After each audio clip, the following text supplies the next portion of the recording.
All right, we are live. Welcome, folks. Hope you're having a good day. I'm excited for something a little bit different. We've got the Balatro University, Dr. Spectred, ready to hang out and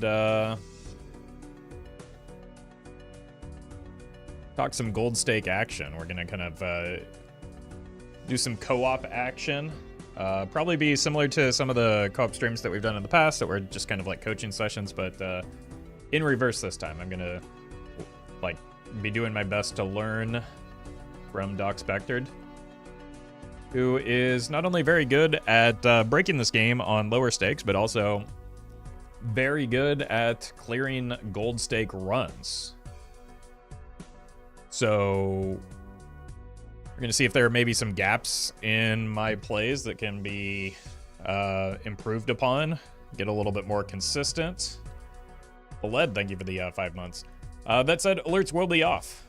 But RVJ, thank you for the membership as well. So don't give me money, because it won't make the funny noises. But yeah, it will be an educational stream, not just for you, but also for me. So learning is allowed today. I've gotten explicit approval from Dr. Spectred that we can learn today. I hate learning. It's not mandatory. It's not mandatory, it's optional. So, no obligation either way. Whoopsie, thank you for the prime. Will this stream help my friends stop playing flushes on every run they do? Look. Maybe, because I tend to do that a lot too, so not every run necessarily. It might instead convert them into playing pairs every run they do, because that's the Doc Spectred way as far as I know. But we can learn together.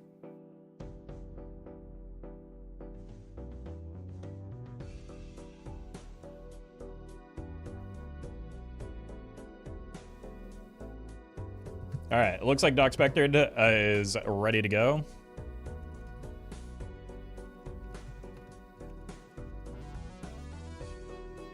So let's get the call started.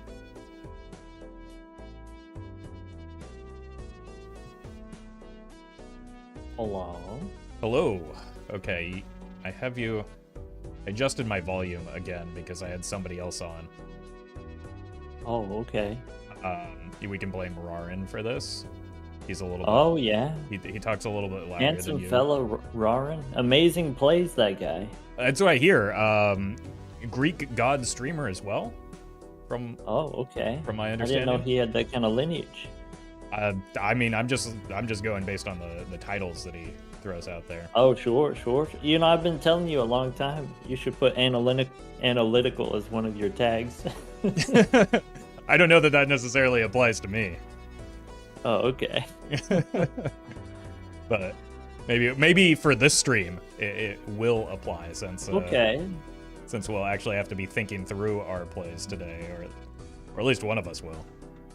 Yeah, one of us. I get to be the co-pilot. I get the easy job. Okay, so I guess you're saying that you'd like me to be driving then. Let me share. Yeah, if you don't mind. Sure.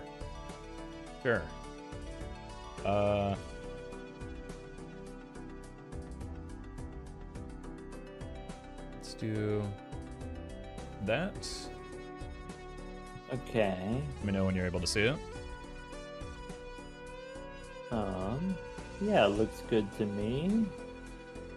Let me make sure it's aligned properly on my end. All right, great. Cool. Okay, I think I have the audio levels pretty much set. Just based on, like, I don't know, we're looking at OBS right now. Audio is good? Okay. One person said it, I'm just going to believe that it's true, so that I don't have to do anything different. Yeah, one is all it takes. Yeah. You know, if it was messed up, then a lot of people would tell you, and then Nobody knows that better than me. yeah. So that's very true. Are you streaming this? I am now. I just pushed the button. Perfect. So if you want to see Doc's perspective on this, or just hang out with Doc, then twitch.tv/Dr. Spectred. And yeah, I imagine it's not going to be that much different from your perspective. No, it's not. But we'll do a plug up front so people know where to find you even after today is over as well. So make sure to follow Dr. Spectred if you're not already, because why wouldn't you be? Yeah, Dr. Spectred on Twitch and Balatro University on YouTube. Cool. So idea here is maybe just going through some gold stake runs. Yeah, we'll go through it together and probably have similar thoughts, and maybe there'll be a divergence at some point. I'm sure there'll be a few. Do you have a deck that you'd like to start with? I know eventually I'd like to do some plasma deck work, but maybe just like a warm up with something basic. Yeah, why don't we warm up with I like the yellow deck. I think the yellow deck is easiest for me personally. I mean, I'm a big fan of it too. I think it's like the most consistently good. Yeah, it's one of those things where they give you a bunch of money at the start, and if you know what to do with that money, if you know how to leverage that advantage, then you'll be fairly successful fairly consistently. But for newer players, maybe isn't as accessible as the checker deck, for example. Right. Yeah, that's very similar opinions on that. All right, let's get started. So this is the question I get a lot, and I have feelings about this. How do you feel about a coupon tag on Ante-1 small blind?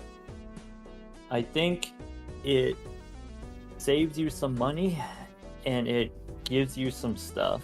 But maybe the amount of money it saves you is not very much, and the amount of stuff that it gives you is also not very relevant to, let's say, the first boss. Or for me, the big challenge that I think about is round 4 is the hardest.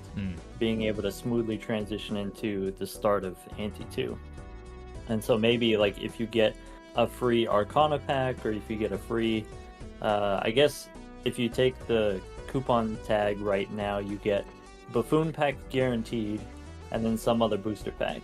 And I don't think that there's anything that you can get from any other booster pack, non-Buffoon booster pack, that actually helps you in the first 2 rounds. And so I usually don't take the coupon tag this early. Yeah, and I think that all of that is kind of amplified by the trade-off gets even worse when you consider yellow deck, the fact that we're already at the $10 interest threshold, so we're losing the $2 there, plus, maybe another $3 from the remaining hands, so you're paying $5 still, and you're missing a shop. Yeah, I think that's the right perspective, is you're paying $5. Right. So whatever you get, it costs you $5 to do Right. that, and then plus potentially compounding interest in the next round. Right. True. So that $5, again, is another is actually $6 because of the next round, and then so on. Also, if you go into the big blind just straight away, then you need 2 hands, and sometimes you don't get the 2 hands right away, and it costs you extra hands, and so that's extra money as well. Yeah. True. Very true. Yeah. Going into the big blind, God forbid the boss blind, without any source of scoring is often pretty costly. All right. Yeah. Looking at this hand, I see 2 paths. We've got a straight potentially to the king or the ace, and then also a pretty reasonable flush draw. My instinct, I don't like the 2, but I do like the king and the queen of clubs. My instinct might still be to chase the flush, just because, like, intuitively it feels more likely than hitting a 2-card straight draw, even if it is open-ended, but I don't know if that's correct. Yeah, almost all the time I go for the flush. Even if you end up with a low flush, then you can still get like a pair, followed up with a pair. I was about to say, in this particular situation, it's kind of unique that you have the jack, and then since you have the connected king, queen, and jack, then actually the straight draw is just as likely as the flush draw. And so I probably would have thrown away the 2, but I don't think it's wrong to keep it either. Okay. Well, I should have let you keep talking then before I just went ahead and did it, but it turns out, you know, I'm very good at drawing the exact cards that I need. So Yeah. Never punish. never actually, okay. Somebody actually using the term in the appropriate context for once? Oh, I just say it every time. Oh, okay. All right.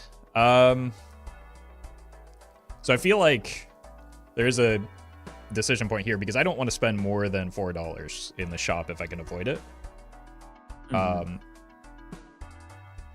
So Sly Joker to me is reliably pretty okay at this stage in the run. Can get me through the big blind for sure and set me up for a decent second shop. Or I could go with a little bit more of a gamble line on the Buffoon pack, maybe get a source of flat molt, which is extremely valuable in this stage of the run as well. So what are your thoughts on that? Oh, I think about, let's see here. It depends on what deck we're on, whether or not we want the Buffoon pack. And so, like, the checker deck, you're fine for 4 rounds without any jokers at all. Same with the Plasma deck, same with potentially the Abandoned deck. Maybe the yellow deck is one where you have no advantages as far as, like, pre-built deck. And so, okay, I want to find some thing that's going to help me score in the boss round and then also round 4, ante 2 small blind. And so maybe Sly Joker is that. I would say if you take Sly Joker and you get the 50 chips, that's probably going to be enough for the boss, but might not be enough for round 4. And so the question is, if I don't take this Buffoon pack now, what are the odds that I find what I need before round 4? Or you could also think about, okay, for this particular boss, maybe the boss that makes you discard random cards is particularly challenging, depending on what kind of hand you're going for. If you don't get that 5-card hand right away, then you just lose everything. And then so maybe I would take the Buffoon pack here. Okay. On the yellow deck specifically, because the yellow deck has that sort of extra money. Even if the Buffoon pack fails you, then you still have a huge safety net. Okay. So we got some molt as well as another option for chips in the Clever Joker. Again, my immediate instinct is Droll Joker is just kind of free money for the early game. Might be a little bit risky going into the hook. Doesn't play nicely with the Sly Joker, but like can probably get us through by itself that 4th round, right? Yeah. So, just like you said, by itself, you can basically get through round 4 completely. If I have any source of molt, then I don't need Sly Joker here. Right. And then that also, saves you money, you get more interest. So, Droll Joker actually earns you money from this round. Exactly. In more ways than one, right? Like, it saves us in interest and also is...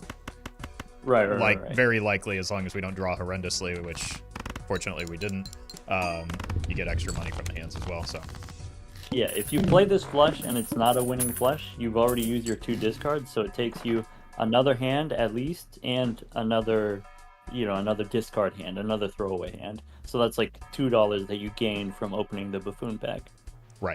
Right, and then because of, again, that compounding effect and the fact that we have it for multiple rounds, like, you actually end up getting money positive in terms of the return on the Droll Joker. For sure. All right, how do you feel about this Cartomancer? I know you're a big fan of tarot cards, obviously. It's slow. It's no hallucination when you have good econ. And, again, if we take interest into account, it realistically costs us $7 right now. True. Yeah, maybe I would say on the gold stake in general, you just have access to fewer resources, and so any way that you can generate some kind of money or some kind of value generation in the early game is going to be important, where like the early game refers to like the first 4 antes. And so if you take Cartomancer here and all you do is just sell the tarot card that you get, that's still $1 every round. That's still basically the same as having $5 in the bank for interest. True. Okay. I would take the Arcana pack first in case you have a Hermit. Okay. Well, it's a little late for that. I got a bit antsy. Always punished, though. Got him. Yeah. I deserve that one. I deserve that one. I gotta let you finish speaking before I before I start clicking. It's a 1 in 7 chance. It's not going to hit every time, but every once in a while you'll feel real smart. Yeah. Or if you're me, you'll Or? feel real dumb. Yeah. All Do you right. re-roll here with $30 in the bank? True. Yeah, because I'm not a huge fan of $8 celestial packs at this stage, especially without a telescope. So. Sure.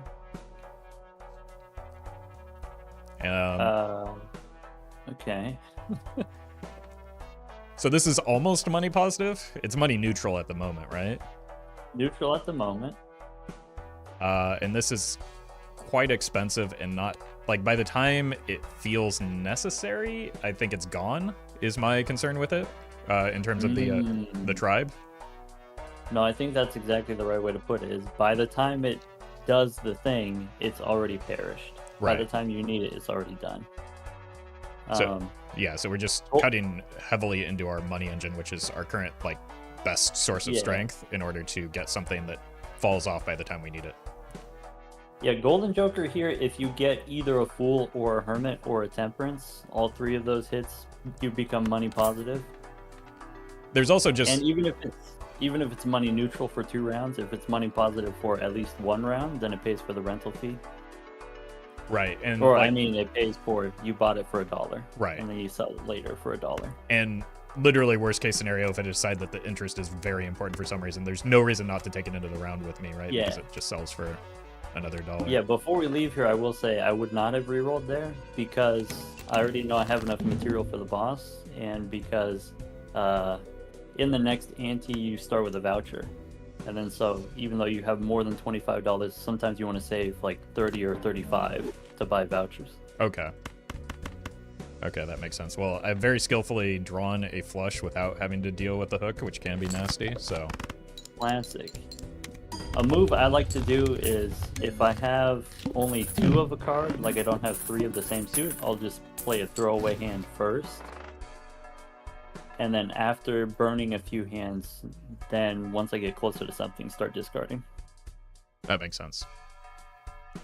I know you're a big fan of pairs. I feel like pairs pair well with this blue Joker that we just got.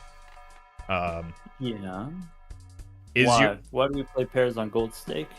Well, because it's an easy hand to make. It scales reasonably well, especially in the chip department for the planet scaling, which, in my experience, and you can tell me if I'm wrong here, there are fewer quality chip jokers on Gold Stake for the later rounds than there are, or just in general. I guess it doesn't even really matter what stake they're on.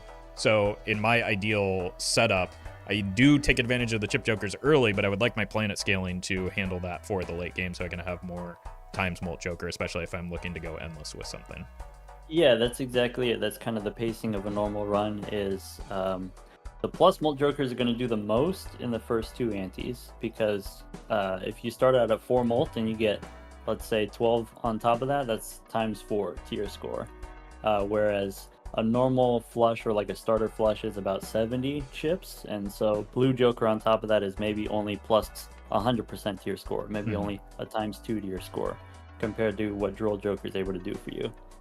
So the plus Molt Jokers matter the most early, but then you get diminishing returns. So if you get a second plus Molt Joker, it is at most double what you were doing before, right? It's just another copy of what you were doing before with your other Molt Jokers.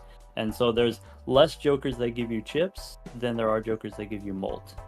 So then you want to have like, okay, I want to have some mix of Molt and chips. But the chips Jokers don't give you that many chips, and the planet cards are usually these sorts of chips in the end game. And so you have kind of this pacing where you go through, okay, a couple Molt Jokers in ante 1 and 2, you want to get a chips Joker in 3 and 4, and then you want to have level, let's say, 8 to 15 hands in antes 6, 7, and 8. Okay. Yeah. So I've never like actually considered mapping out the pacing like that in terms of levels. I just go purely based on vibes, but have still like arrived at essentially the same conclusion. Yeah, It sounds you like. get what you get, right? Right. But the point you said about sort of the spammability of pairs Mhm. is very good.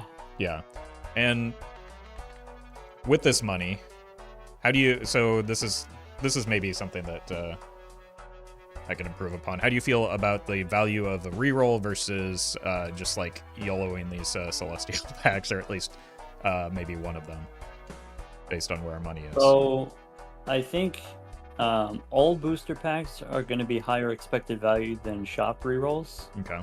Even just the first shop reroll for $5, and so I always budget for as many booster packs as I can before doing any rerolls.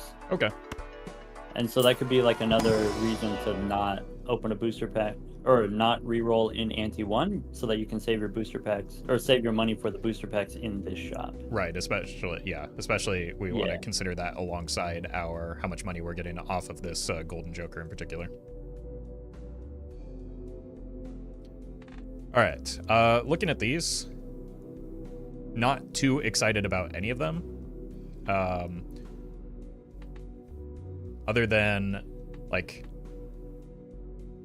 if we get some deck fixing, I'm a big fan of it. Like, if we have access to deck fixing, which we do have a little bit with Cartomancer, I'm not opposed to, like, working towards a Mars just for, like, speculative Mars. We have Droll Joker, so Jupiter might make a little bit of sense because we're still playing or incentivized to play flushes right now.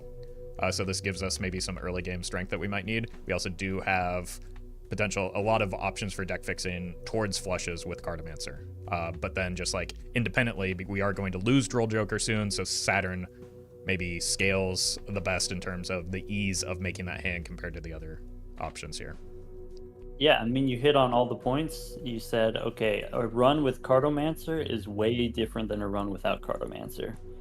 Only half the shops are going to have Arcana packs, and it normally takes 4 rerolls to get 1 tarot card from a shop. And so, okay, if I have Cartomancer, maybe I could do a little bit more ambitious hands, like 4 of a kind, you said. Usually on Gold Stake, I default to playing pairs, and so here what I would think about is, okay, well, what is going to help me survive until we get there? And you mentioned, okay, we have the Droll Joker right now. It's also perishable. I think whether you have Droll Joker or not, I think Jupiter is reasonable here, even without Droll Joker, because it's kind of an easy hand we can assemble right now, and then also it's pretty compatible with the Cartomancer. Cartomancer can give you any one suit changer and really set you up. True. Otherwise, I think, like you said, Saturn is also very reasonable because of, just how many points you get. You get a lot of mult, you get a lot of chips. It has very fast scaling, is what you said. Maybe if you have Cartomancer, I would lean more into flushes rather than leaning into straights. Okay. And then for the sake of the rental, we just kind of go next round rather than opening. Yeah. The one question I get a lot is, how do you build your deck if you're trying to make straights happen? And so usually what I say is, well, accept that it's not going to happen. Accept that there's not really that much you can do tarot card wise to help your deck make straights. Like, there's small things that you can do, but there's not a whole lot that you can do. And so if you have something like Cartomancer, you're not really using it to help set up straights, but you can use it to help set up flushes, and flush houses is my favorite. Okay. Yeah. That makes sense to me.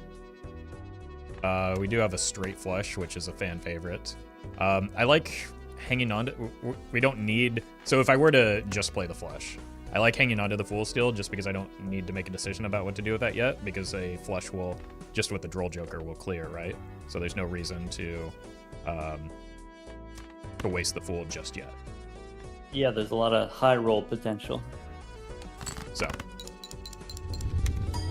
personally, and you can give your opinion on that, I think it was actually just a worse play to play the straight flush there, but I did it because it's fun. Just in case we want to work towards this telescope down the line, we have the access to, repeatedly, telescope and supernova. True. All right, I'm gonna learn my lesson and start with the Arcana pack. And I guess the question now is a level in Jupiter worth $8, which I would lean towards no, or do we just want some like diamonds here? This is probably run defining. This is going to be the crux of it.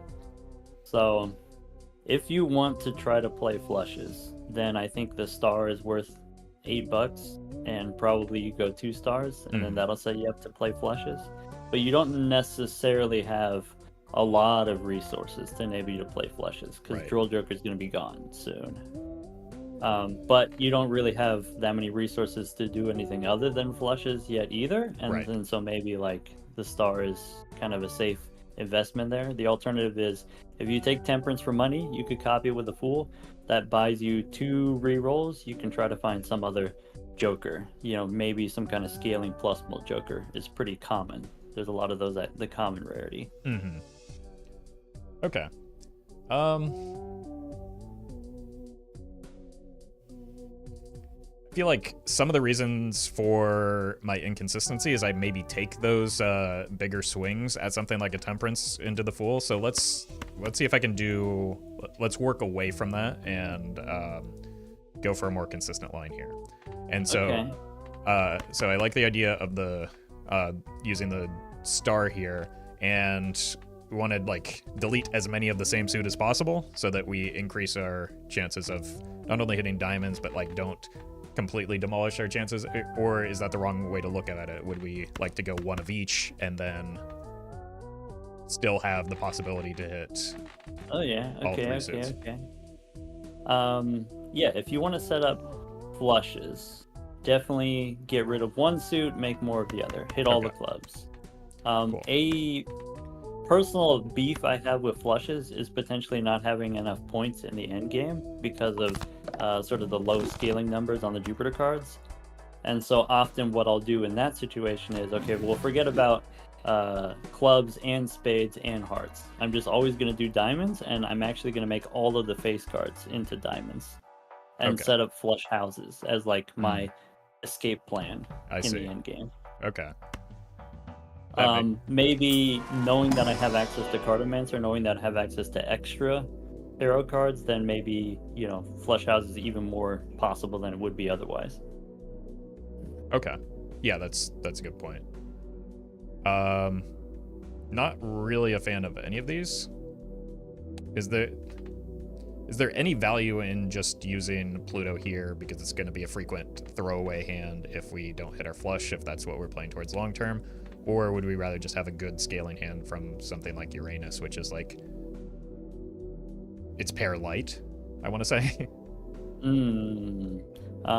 Yeah, here I would say pairs are the easiest hand to play, and then maybe 2 pairs the second easiest hand to play. Obviously, high card, you just have to play 1 card, but you don't get as many points, you don't get as many chips, and so I like taking 2 pair as a backup. And I like 2 pair on decks like the black deck or potentially the painted deck, decks where, you know, maybe you have difficulty winning with pairs, and then so you play 2 pair instead. A little bit more points, but a little bit more difficulty. Okay, and then we just snap pick the Baron without any thought, right? I think if you took it, you would survive. I don't think it's the optimal pick here. Yeah. No, I don't. But you knew that. Yeah. Well, we deleted our clubs just in time, it seems. And we can get rid of even more of them. So I don't think it matters too much other than maybe what numbers we want to go for. My inclination is to convert the clubs to diamonds, and then I'm not a fan of either aces or nines necessarily, so just clip those 2 as well. The reason I'm liking these clubs is not only that we already deleted clubs, but we also, or I took the line of leaning into some hackable cards in the earlier situation with 5s and 4s, or 3s and 4s when we converted earlier, so that gives us another out towards hack if I convert these, and an ace is like hackable almost. Usually when I think about like what are potential outs, like what are potential jokers that I might be building towards, I don't worry too much about uncommons because of, them being uncommon. But it's a bit of a meme, but we gotta admit that the Chad and the photograph are both very powerful and then both very common. Right. And so usually my default is to go towards face cards. And then also there's like a ton of common jokers that give you money for face cards. And so maybe those are what I'm trying to turn into diamonds and then remove stuff that's not face cards. Okay, so exhibit a little bit of patience is maybe what you're saying there. Yeah. There's no reason to just delete the first cards that came up because we can see more of our deck before making a decision. I would definitely use the Hangman before you go to the shop, though. Yeah, there's just no reason. Because if there's no Arcana Pack, then you miss out on that value, and then the Cartomancer can't give you a second one. Okay, well, we're kind of all over the place with these Celestial packs, aren't we? Yeah. I'm a 3-of-a-kind believer myself, just because it feels like a good bridge to get to the 5-of-a-kind hand if we work that way, or possibly even a flush house. Yeah, if you look at them side by side, the 3-of-a-kind and the full house, they basically give you the same numbers, basically. Mm-hmm. And so 3-of-a-kind is, not, or a full house is a lot harder to get than 3-of-a-kind. Right. For basically the same points. Yeah, that was, again, how I arrived at that as well. Then, standard pack. We do have a wild 4, but none of these look terribly appealing to me. Yeah. I'm looking primarily... If there's no diamonds, then I'm less interested. Yeah. Maybe a little bit extra chips cards. Depends what kind of build I'm on. Holographic card, I think I would take. Gold card I take every time, even if it's not diamonds for our particular build. Yeah. But yeah, none of these are exciting, like you said. Gold seal also would be worth, because chips are not our limiting factor, whereas molt is about to be, right? So and also at this stage in the run, the molt is pretty valuable. I'd also just, with that in mind, probably be the reason I'd just pick up Jimbo here. Yeah, I'd take that. And it's low risk because at worst it costs me $1 to get a little bit of extra molt. If I roll, I lose interest from the Golden Joker and then potentially don't get to open as many packs next round, so I don't roll here. Yeah. So we're going into the boss round, so the next shop is also going to have a voucher, which you might want right away. And before we go, do you want to go back in time? Not particularly, no. There are a few reasons why I don't. It cuts into my money at the moment, and it also cuts heavily into my money in the future by reducing the number of hands. Hands are money. It effectively turns us into playing on black deck without the extra Joker slot. And then the upside, I guess I could see, is that it gives us more time with the Cartomancer. More time with the Cartomancer. You just straight up get to see more shops. And so something you could consider is, okay, can I build a one-shot flavored deck? Maybe a deck that can win in one hand, and so it doesn't matter actually how many hands I have. And I would say most of the time I don't go back in time, because most of the time I'm playing pairs, like that's just the default, and I need the extra hand. Let's see here. If you go from 3 hands to 4 hands, that's 30% more hands, that's 30% more points. But if you have a one-shot hand like a flush house or a straight, sometimes that can be it, then it can be worth it. And it doesn't have to be... you don't have to have that high level hands in order for it to be a one-shot. And then so sometimes if you're on straights, for example, going back in ante then changes you from a 2 straight to a 1 straight. And then as long as you get another Saturn card that ante, then you still one-shot the next ante as well, and sort of like get out ahead of the curve that way. And so I probably wouldn't take it here if I'm playing flushes. I think flushes have kind of the same problem as pairs, where you need those extra hands because each individual hand is not worth that much, but I think it is close for me here. Yeah, I think if we had, I don't know, maybe gotten a more, maybe a a scaling flat mult Joker or just a more permanent, like, clear direction for our build, because we're about to lose some stuff, right? So it might be a little bit more clear, but I think that, like, the sort of inconsistent nature of our build right now kind of makes it a difficult call. Another way to think about it, you might need to go back in time just to lower the scoring requirements, because we are both going to lose Droll Joker at the same time as the next round is 3,000 points. And so maybe when you have nothing, that's a good reason to go back in time. Okay. So my thought process here is I want to find another non-diamond to kill with the Hung Man, and also find probably a face card to put the devil on, because I want to eventually convert my face cards into diamonds so that we can have one suit. And if it's a card that I want to put the gold card on a card I don't want to discard.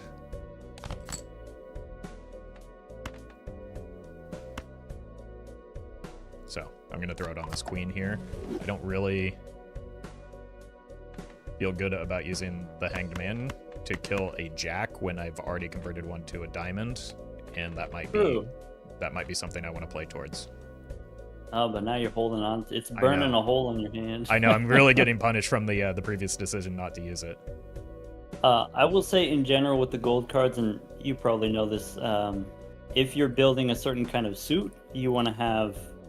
I like to put the gold cards and the steel cards on that suit, and then that way it's never a dead card in my hand. Yeah. Because if you're holding on to a gold card, you would rather it be diamonds than it be hearts. Absolutely. And then so with the 6 diamonds already, I wouldn't have thrown away a diamond. Okay. Yeah, I was playing too hard towards flow. I don't know, like getting maximum value, and then it cost me value. From the Hangman, yeah. And then it cost me value. So here, this is what we were talking about with the straight flush. It doesn't really matter because we've played so many flushes anyway, but this is one of my favorite vouchers, just for like brute forcing a hand through. Yeah, it's another one of those where the run is way different when you have it. So I like grabbing it here. I also feel like, well, first of all, we've got plenty of money, so we can make use of it immediately, which is nice. There's maybe an argument to selling the Droll Joker before leaving the round so that we could just pick up another one if it showed up. But I do like not having 2 rentals, but I don't necessarily mind picking up a smiley face. I've got a few extra diamonds that are face cards. Okay. Let's see here. 3,000 points. We have level 4 because we took 3 Jupiter cards. We used 2 stars, so you could probably play 2 flushes. Not just 1, but 2 flushes, diamonds flushes. You already have Jimbo gives you +4 molt still. I think I wouldn't take the smiley face here. Okay. I'll take your word for it. And you can get about 2,000 points for 1 flush. Okay. And then there is a little bit of risk, you know, you have to find something in the next shop, but then also you have more money to find something in the next shop.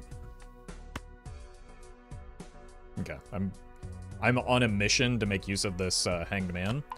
I like the idea of maybe saving my discards to make that second flush a little bit more reliable and just using the wild card here on a king. Yeah, makes sense. Of course, you do the wild card first and then the hung man second, so that you can, you know, you might get a fool. You might get a fool, yeah. I was just a fool.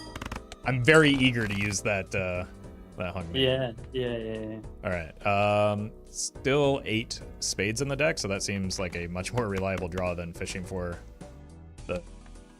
Could be. You do only see need fewer cards. 300 points, so high card wins. Oh, that's true. Well, which paired. means, yeah, pair wins also. But we want to fish for the gold card. Yeah.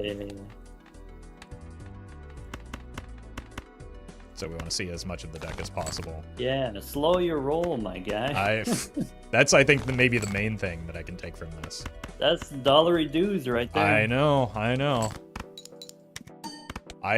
And nobody harps on it more than, well, maybe you, but few people harp on it more than me that money is strength in this game. All right, so Arcana pack first. Look for more of that money. How do you feel about working on maybe a secondary suit, or is that just a fool's errand, and would we be better off just brute forcing the diamonds? I usually don't. I think there are merits to it. I think if you draw half and half, if you draw spades and diamonds, and then you have to like choose between the two of them, I think having some more spades might make you more confident in the spades than you should be, and so it can be a little bit of a psychological trap in the future. Okay. So what you're saying is so I just fully commit to the one suit.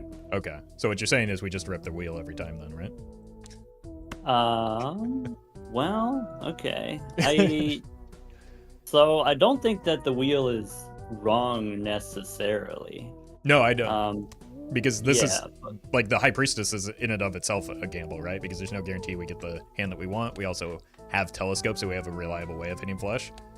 Like I don't. Yeah.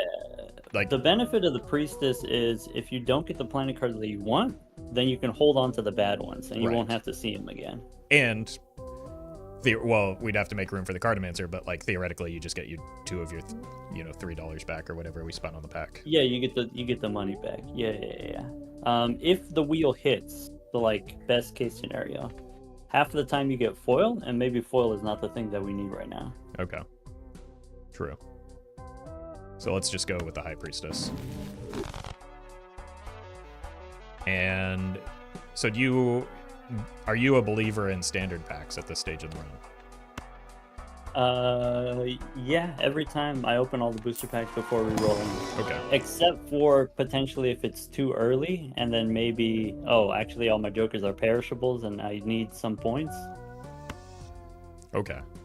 Well, here's a fantastic looking Jack of Diamonds. I could see how that could be useful. Yeah, it seems in line with what we're building towards. All right. So Splash doesn't really play nicely with anything other than if we were to like pivot back towards pairs. We don't really need chips in general, so even the foil isn't like solving a problem that we have right now. So I might be inclined to take a singular reroll here. Okay, question. Yep. If you don't take the Splash, what are you taking instead? Something that gives me Molt. Right. I guess like the Golden Joker, that slot is usable. We can delete that one. Jimbo, perishable, only has one more round. That slot is also, we can replace. And then so we got room. We could take Splash. What's nice about Splash is your holographic card, you don't have to play a flush. You could play the holographic card as a high card, and then it would win. Okay.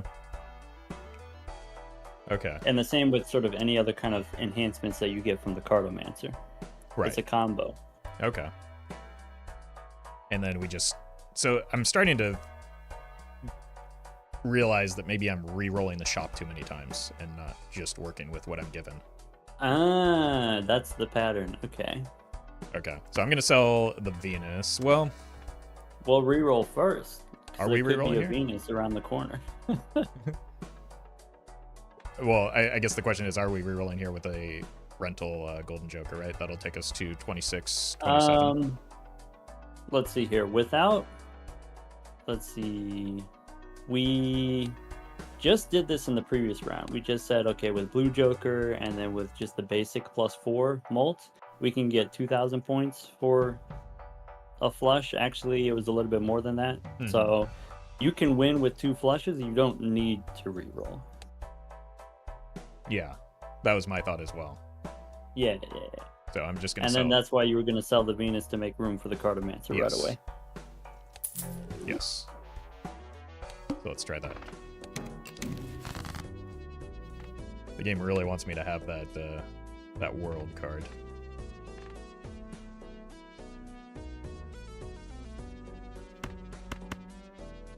Am I crazy to think that maybe just as like a short-term stopgap, it's fine to use here, just to get our first flush, and then we have an easier time drawing the second?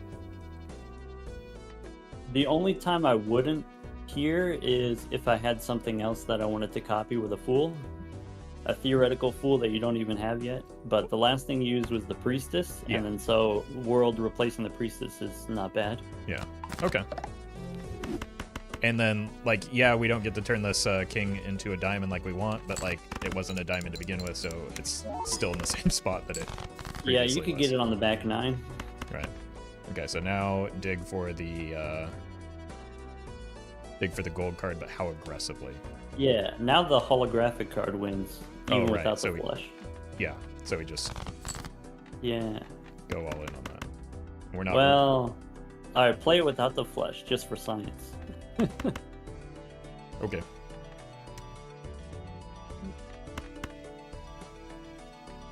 Yeah, splash them all in there.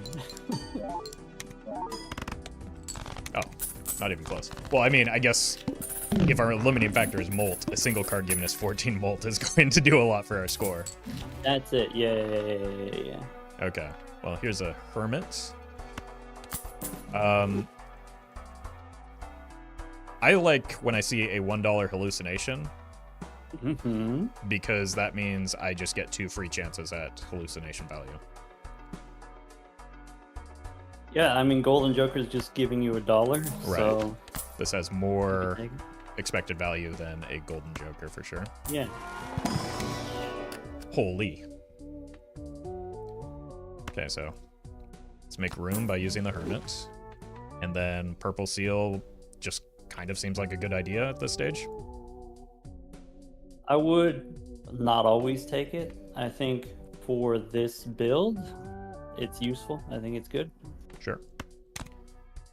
And if you've got access to tarot cards from Cartomancer, then the Purple Seal is going to be more than just one Purple Seal in not too long. Right. Okay, I see what you're saying. And there's just always an inlaid in the Spectro pack anyway. Yeah. Oh. I've been lied to? By myself? You've been here, a classic blunder. Okay, this one's for the folks at home. So you got $70. You're gonna reroll, and I said there's only one tarot card every 4 rerolls, but there's still a chance. Yeah. Yeah. So and so you could have had some kind of maybe enhancement like Empress or Hierophant, and you could copy it here or put a red seal or whatever your preference. Right.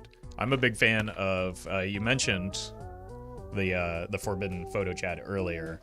I like loading up our base cards with red seal with that in mind, just because we have already a pretty high density of diamonds, and especially face card diamonds. I don't feel like that's our limiting factor necessarily right now.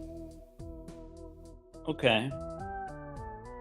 Do you think there's any consideration for taking cryptid here? Yes. Or why not cryptid here? Cryptid is I would consider it my second choice.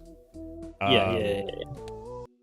To me, the reason I would value a red seal higher than a cryptid is making copies of cards feels easier, or making copies of like vanilla cards feels more common than like having a density of high quality cards like a red seal would provide. If you make the high quality card first, then you have the potential to copy that card with death. Okay. Sure. Just like you said. Oh, sorry. The red seal here. Yeah. So like the reason you do the red seal instead of the cryptid is you make the high value card first. Right. And then you have something to copy. Right. In the future. Yes. And so I think a lot of people make this mistake with DNA. You have DNA and then you start copying kind of a medium card in the beginning, and then by the time you get a good card later, you can't ever find it because your deck is full of garbage. Yeah. So what are you leaning, or what would you lean towards in this situation? I would do red seal here for the reasons that you said. Cool. But if I had ride the bus here, I would take familiar. Really? Yeah, because familiar can give you gold cards. Oh, okay. And if I ride the bus, then I'm playing pairs. Right, and it also has a high probability of maybe even just sniping one of the, so you're maybe net 2 instead of net 3. But yeah, sometimes. But the real lesson to be learned there is should have rolled the shot first. Yeah. That's like that's the high impact lesson. Yeah.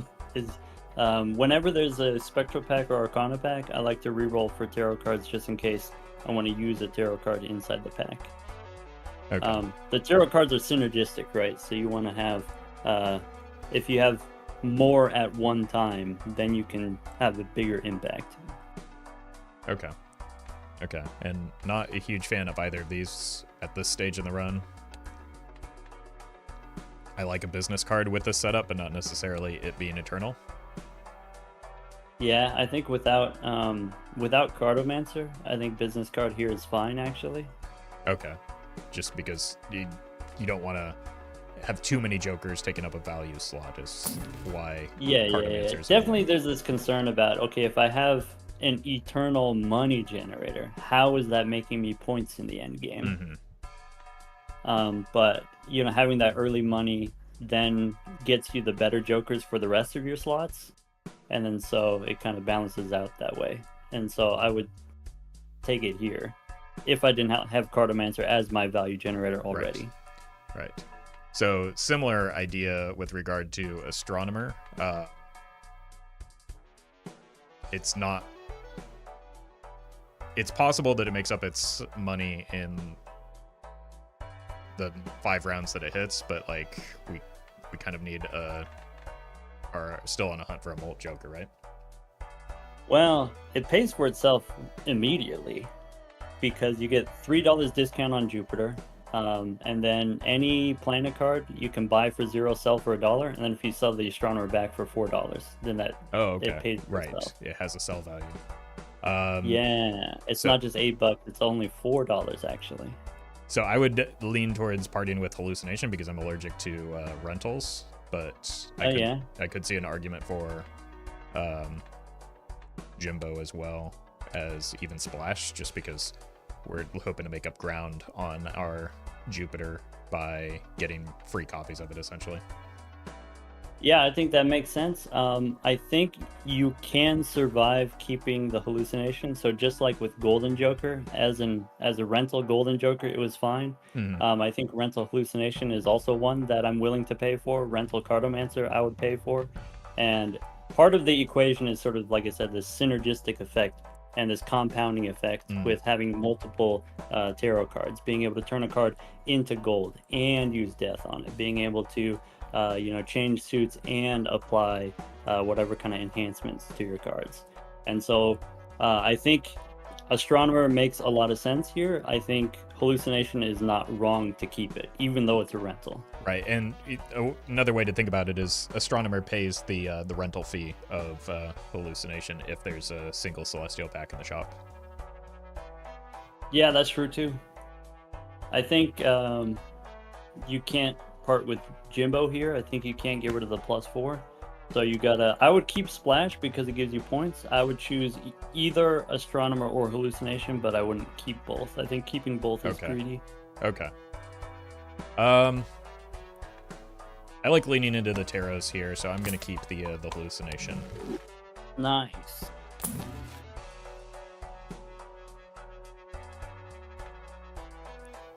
He's thinking about it. It's like in these situations, I would rather find, me personally, in this situation, I would rather find Photograph first if I'm taking a speculative pick, just because it's going to do a little bit more for me. I do have very few enhancements at the moment, so like it feels a lot more speculative taking a Hanging Chad right now just because it does less for our score. We do have the Hierophant in here as well, but like... Okay. I always take Chad. Okay. And I don't always take Photograph. I do the opposite of you. Interesting.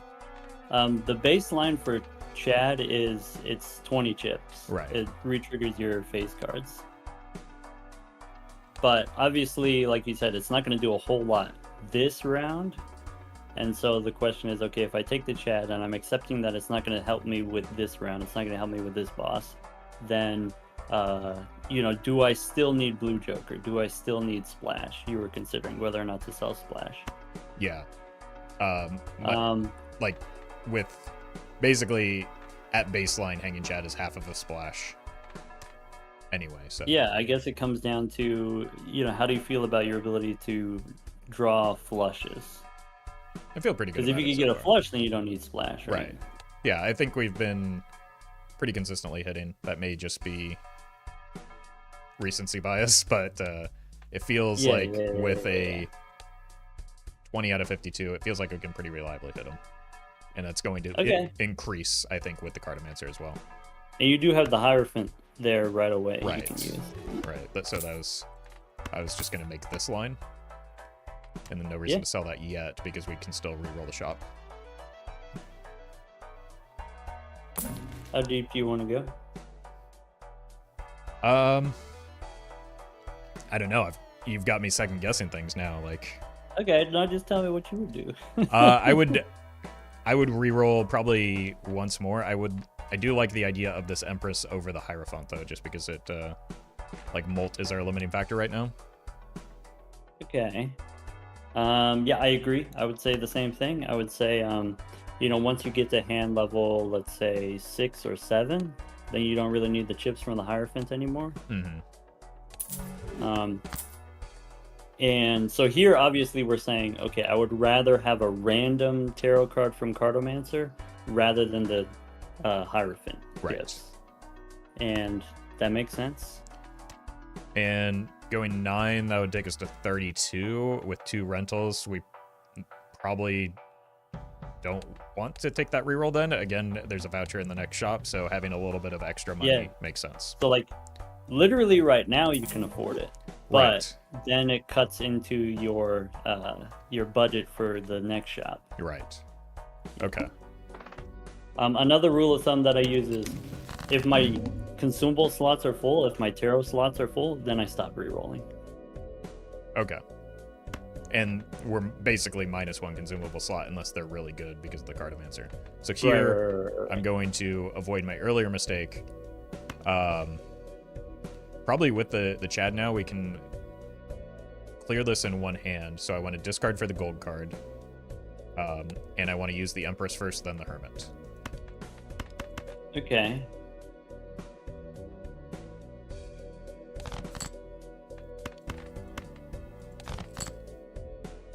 Okay. Nice.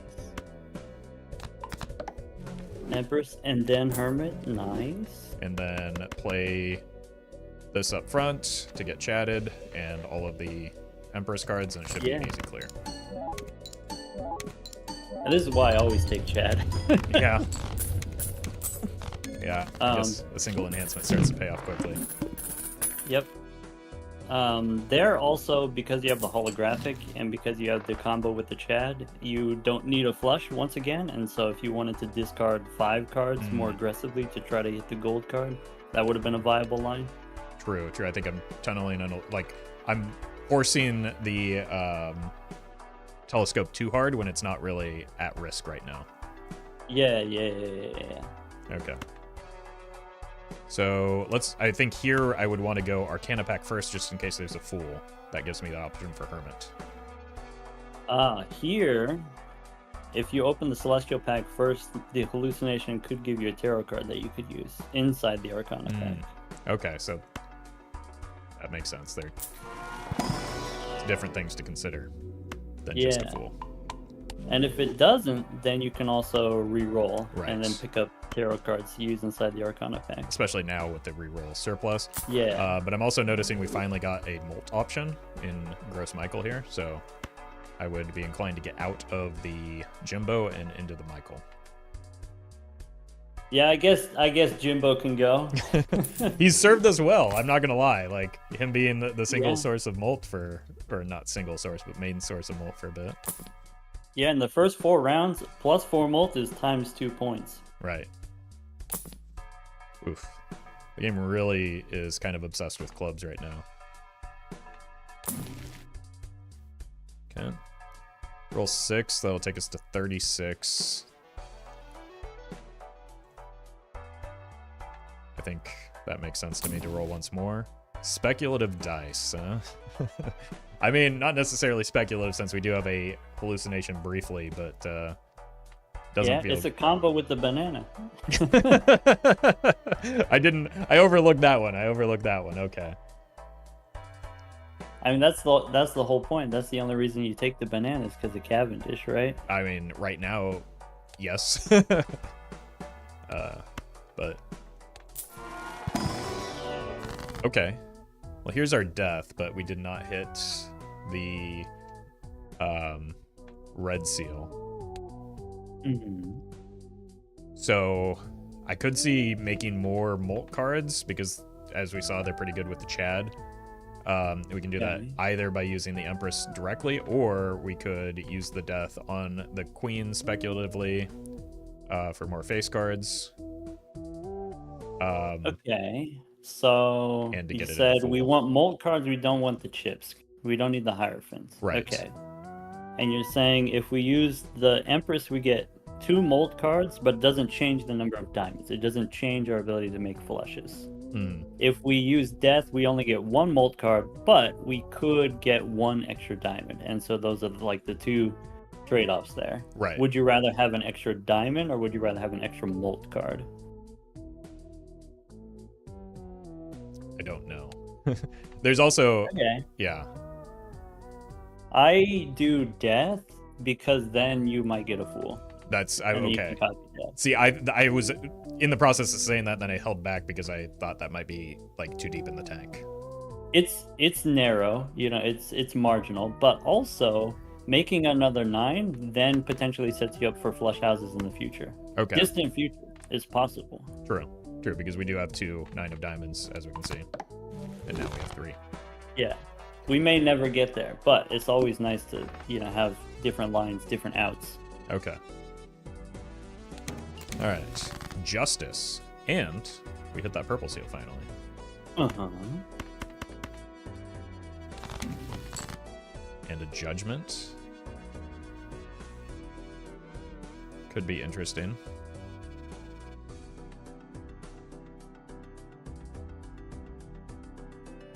We're definitely going to discard, try and find the Queen. How hard do we need to discard, I guess is the question.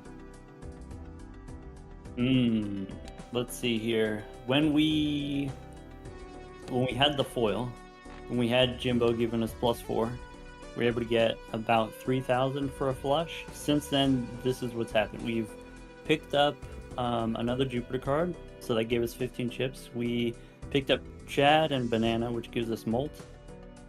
Here, I don't think you can hit the 9,000, but you can probably get 7,000. Okay. So with that information, I would be inclined to play the first flush and then decide how I want to discard based on what I draw on the backswing after that. Yeah. It's not 9,000, is it? Whoop. Well, you know what? That's okay because that was all part of the plan. We have a cabinet. Yeah, it gives you room for judgment. Oh. Let's see here. With the Justice card, one thing that you can do is you can turn the purple seals into glass, and then that way when you copy them, you have a bunch of glass cards in the future. Okay. If you're in a situation where you don't need the glass right away, and maybe with the Chad you don't need the glass right away, because you can re-trigger the molt cards. Right. Okay. So I'm going to open this first because this seems like something we definitely want to do. Telescope, for sure. Yeah, is the standard pack now worth when we've got this double rental action? I still always take them. If you're on flushes, you can take any enhanced diamond. Okay. Well, unlucky. Well, lucky 3, not lucky enough. No. And we will probably want to get out of this tower so that we can make room and not like tower doesn't help us if we're building towards flushes. Okay, do you need a swashbuckler? I don't think so. I don't think so either. I don't. even if I need one, I'm not sure that I want one one right here. Okay. So what you're telling me is, Chad is the Molt Joker Yes. that we need. So that Okay. I should base my discards around that idea then. Yeah. Don't worry about green so much. Yeah. No, I was never worried about green. All right, I lied to you last time. I said it was less than 9,000. It's probably less than 13,000. Okay. Well, we'll see. I like the idea of molting the jack and the 9. That's where we seem to have like depth in our number of those cards. Jacks and 9. The initially I was leaning towards the jack and the 10 just because the 10 is close to a jack if we wanted to go all in on that, but if we're looking maybe towards a flush house, I would go with this route. Yeah. If you want to leave yourself open. Right. And a 9 isn't too far away from a jack anyway if we really needed to go that route.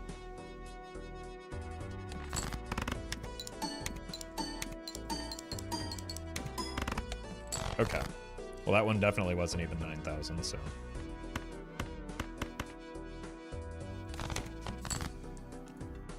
this should be pretty good, though, with the enhanced jack. Might as well bring the king into the mix for a little bit of extra chips. Yeah. Question. At what point do you make the glass card? That's what I was wondering. We probably don't need it for score right now, so we could, give it away on this 4. It opens up an inventory slot, but, like, we're not in a hurry to make more glass, I guess, is... So, True. I guess the consideration is you have Hallucination, which generates tarot cards, and you have Cartomancer, which generates tarot cards, so maybe your slots are kind of premium real estate. We could also, because it's going to clear, just put it on the queen and play the 4, so that we have a face card for the future that can be glassified. Yeah, that can work. Probably, if you do get the photograph, then you won't need glass faces. Like, just the photograph of the Chad is enough. But yeah, glass queen and then you don't play it, or glass 8 also, since it's close to a 9 is also fine. Okay. That makes sense.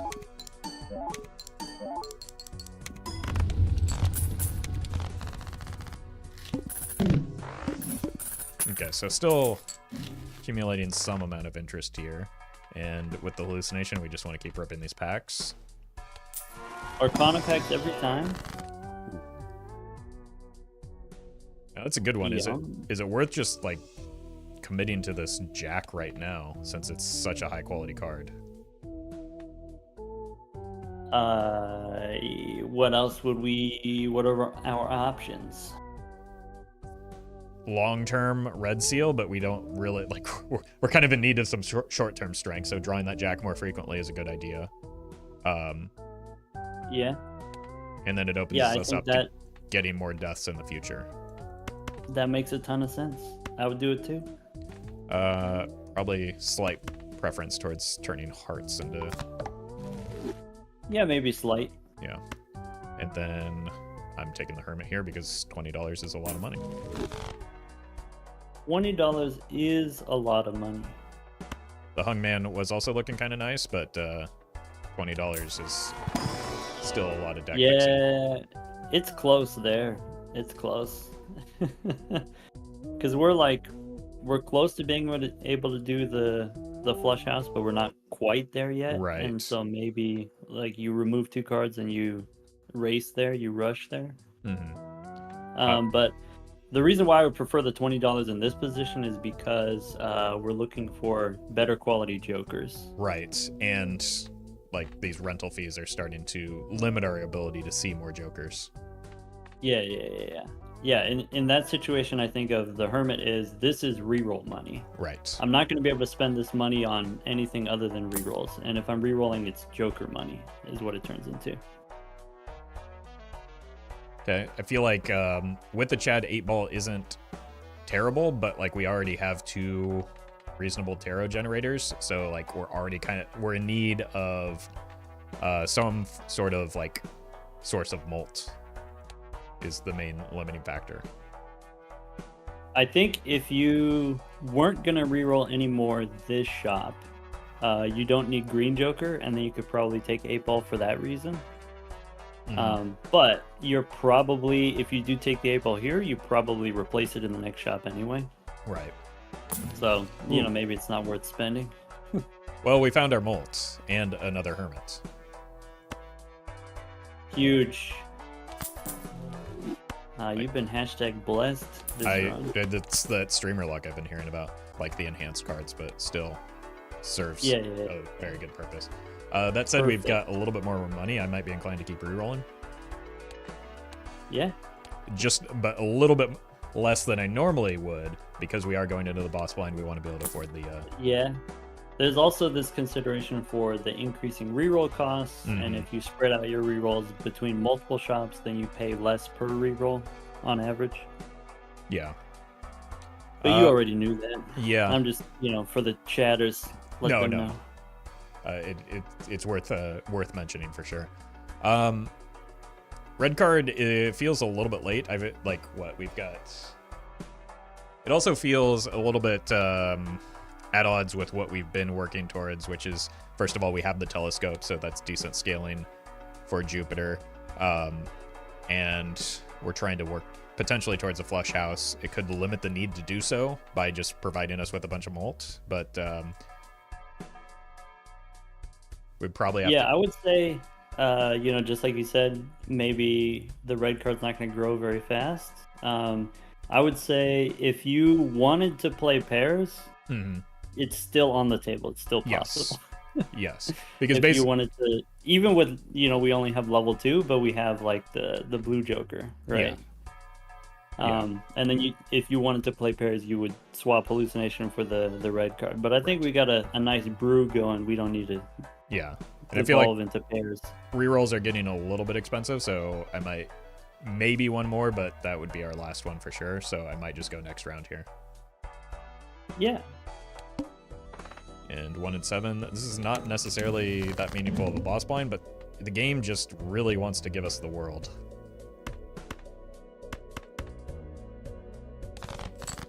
So in this instance, because we have a fool or a hermit in the fool, we probably don't want to be in a big hurry to use this unless we, for some reason, need to. Not this time. Yeah. Agree. And so let's throw the first flush and give ourselves a good chance at drawing the next one. Or that's not necessary anymore. Okay. That Chad, man. Yeah, that Chad, and I mean, the abstract did quite a bit as well. Yeah. All right, so in this case, standard pack first. That gives us a chance at a hallucination hit that we could then maybe sell out of the world and use the other better tarot card in the Arcana pack. Could be. Well, no diamonds, but we did get a wheel. Bummer. In this instance, now I would, again, similar idea, I would sell the world because we're not going to make use of that. Yeah. And still give ourselves a chance at finding either a fool or a hermit. Yeah. Wheel is still usable, but you can wait on it. Exactly. Okay. Wow. So... you got a ton of options here. I know. In the shot, or in the pack, I think I've narrowed it down to either the star or the hanged man. The star actually increases our density of diamonds and even allows us to get a fifth jack of diamonds, which gets us closer there to the flush house. But the hanged man actively gets a smaller deck, which makes it more likely that we draw into the flush house. Yeah, it's a question of, do you want to have more diamonds, or do you want to have, potentially you get less flushes if you just remove 2 cards. You get less flushes overall, but you get higher quality flushes. Right. To the point where you don't need as many flushes. Yeah, I would say that's my number 1 pick then, and I think just in general card removal, that's my number 1 pick. Okay. Some consideration for making lucky cards. Yes. For money? With the Chad. But I feel like we're getting good Chad value right now. Our limiting factor isn't necessarily money, so much as it is, because I've been very skilled at getting the hermits, so much as it is like our deck is a little bit clunky. Yeah. And And then, if you didn't have the Chad, then there'd be no consideration for taking the Magician here. Right. And last thing, I would like to use the 2 tarot cards first so that the Hanged Man is in the Fool. Yeah. And then also you got room for the Cartomancer. True. Yeah, I was definitely using one of them. But Yeah. And then we keep the 10 and the Jack so that they can easily be swapped over or they're the easiest to swap towards, those Jacks and 9s that we're working towards. Within the shop, feels like even if we don't get We'll figure it out. Yeah, exactly. I'm not worried about it. Even if we don't get perfect value off of the seed money, it's maybe worth buying here just so that it'll eventually pay for itself. The trade-off is that we do see fewer shops immediately for the potential to see more shops later. Yeah.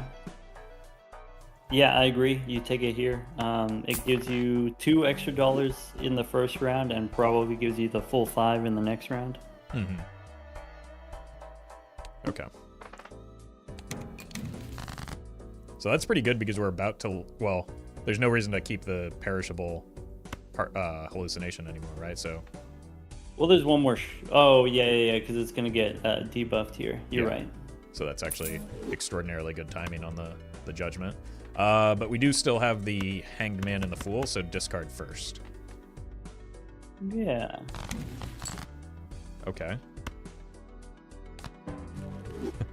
Well, honestly, that doesn't look too bad to me right now.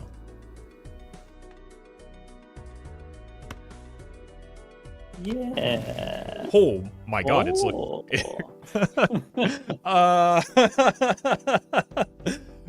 Okay. Yeah. So, here's what I'm thinking. I've got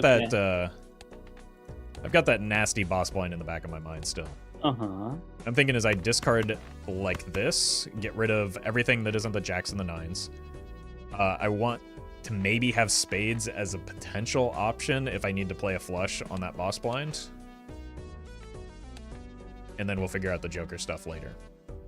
Yeah. If you can get a Justice card in the next 2 rounds, then you'll also be set. Right. So here, kind of the same thing. Well, I don't have any discards left, so that's not an option. So I would just... I mean, we can unlock Flush House right now, right? Yeah. So you sacrifice, you get a 9 instead of a holographic Jack. Mm-hmm. And the question is it worth that sacrifice?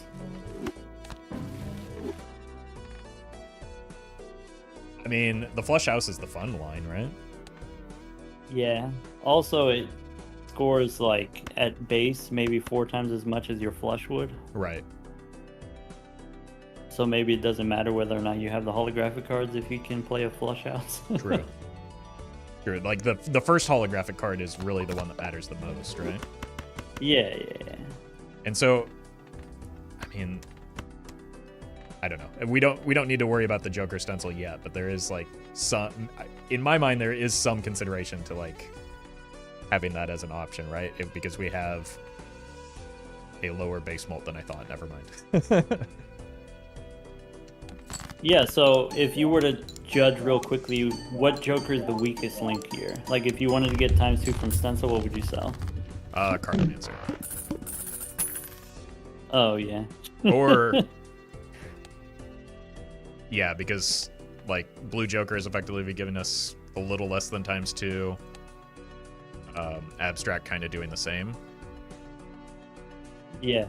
Blue's way less than ×2, right? Like, there you had 30 cards left, so that would have been 60 chips. Okay. Alright, so we don't have hallucination anymore. Is it still worth ripping the tarot packs at this stage? Yeah. Okay, that's what I like to hear. It's another 9 for me. Which is Yeah. the harder one to find at the moment, and $12 isn't that much, so, but there's the glass option.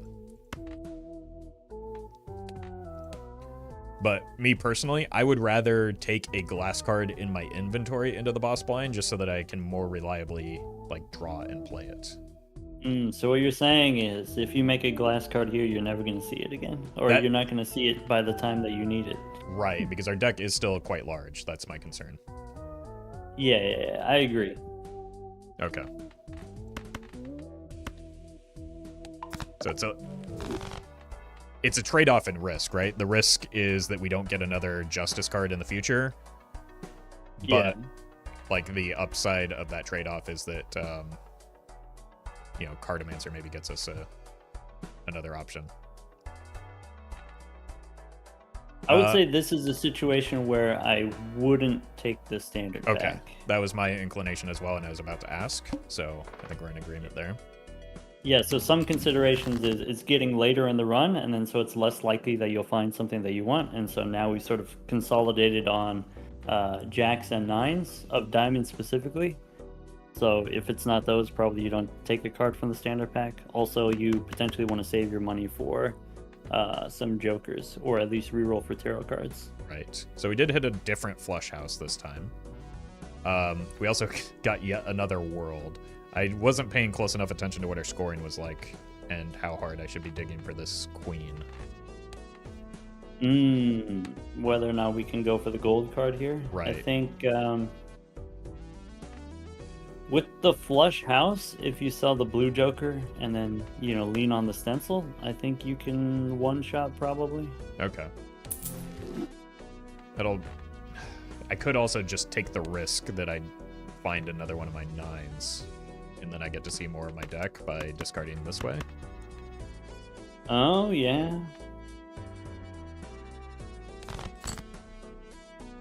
So we hit the flush house, but not the gold card yet.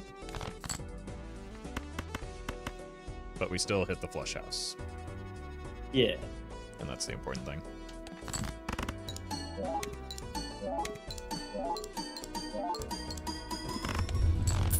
Now the problem, even if we take advantage of this world card, is that we're getting a lot of molt from that hanging chad from the enhancements, right? Well, that is fortuitous, my guy. The Jimbo, you mean, right? Oh, yeah. It's never too late to take an Eternal. So the trio is just very good for us here, right? Yeah. Okay, and then, Spectral Pack fun, but there's only 2 options, so Spectral Pack maybe not the strongest thing here. Yeah, Spectral Pack makes sense. I take Spectral Packs even if I have less than $15, just because of you can high roll seals.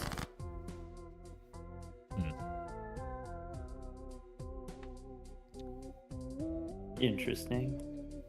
I don't feel great about an ectoplasm here, just because we have what I would consider effectively 3 open joker slots, like long term. We do. We got some empties, yeah, and the hand that we're trying to draw is maybe not the easiest hand to draw with -1 hand size. Yeah. So I would skip this. Yeah. Question. Yeah. Do you know how much molt we got from the Chad? 14. Well, it was, each one was 14, so that's 14 times 2, 28. But then there's like, if it's debuffed, it's still not going to get the inherent trigger, so that's 14. Yeah, you miss out on a little bit chips too. Yeah. Yeah, I would say, just ballpark, maybe the flush house scores a quarter what it did before. That's bad. But then Well, it gets okay, tripled. so we had we had like it was 38,000, and if we score a quarter of that, that's 10,000, and then if we triple it with trio, that's 30,000. So we can beat the boss with 2 debuffed flush houses. That's something that's possible. Okay. And that's like maybe that's not like practical, being able to get 2 flush houses. Yeah, it seems unlikely given the composite. Well, we have more 9s than I thought. True. Yeah. Okay, so if that's not the plan, then what is the plan? As far as like, is the world card going to be enough, or do we need to try to figure something else out? Right. Flush also, since it's level 7, is actually pretty close to the flush house. It's more multi even. Especially if we maybe turn 10s into spades. 10s could become spades. I would go so far as to make 1 holographic jack into a spade. Okay. And if you need to for the flush house. Right, and then maybe we could sell the abstract to get the ×2 from the stencil off of that. Yeah, abstract. You can get rid of if you have the holographic card, you can get rid of abstract. So we have a game plan, and then so now that we have a game plan, we know, okay, I don't need to do any shopping here. Yeah. Ooh, okay.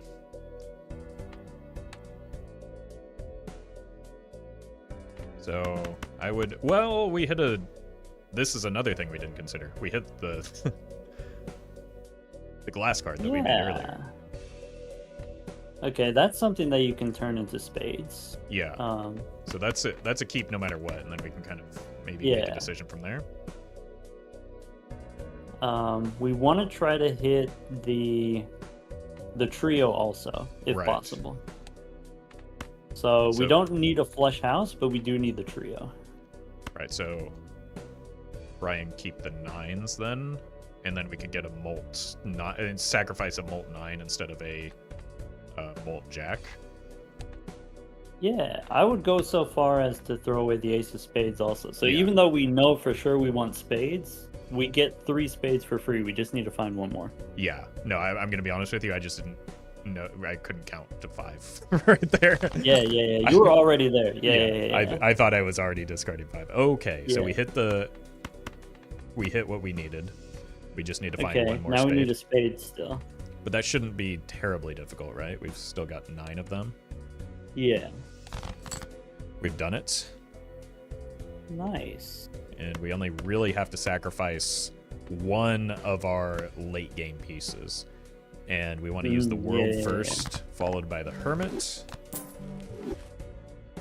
And then still seems like we want to get the glass re-triggered off of the hanging shad just because our base mold is reasonably high. Yeah, rather than the, normally you put the glass on the end and then the molt cards in the front. This is probably also a situation where we want to sell the abstract, right? Yeah, because then stencil gives you ×2. Yeah, and it's right. ×2 is going to do more than that abstract was going to do.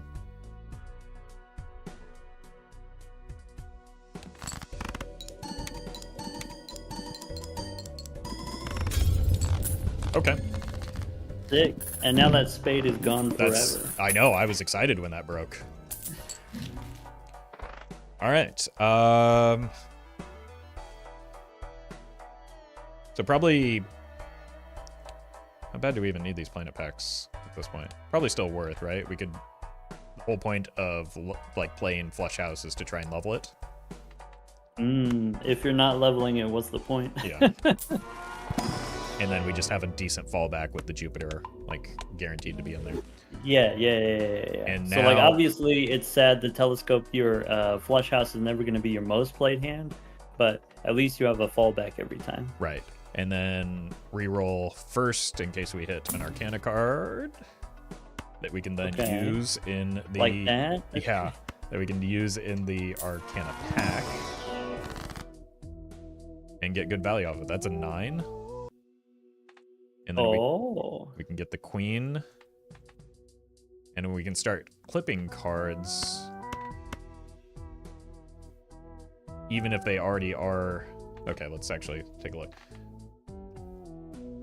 So we can kill these 2 kings, or we can turn them into diamonds and kill, like... Kind of like having kings as an option as well.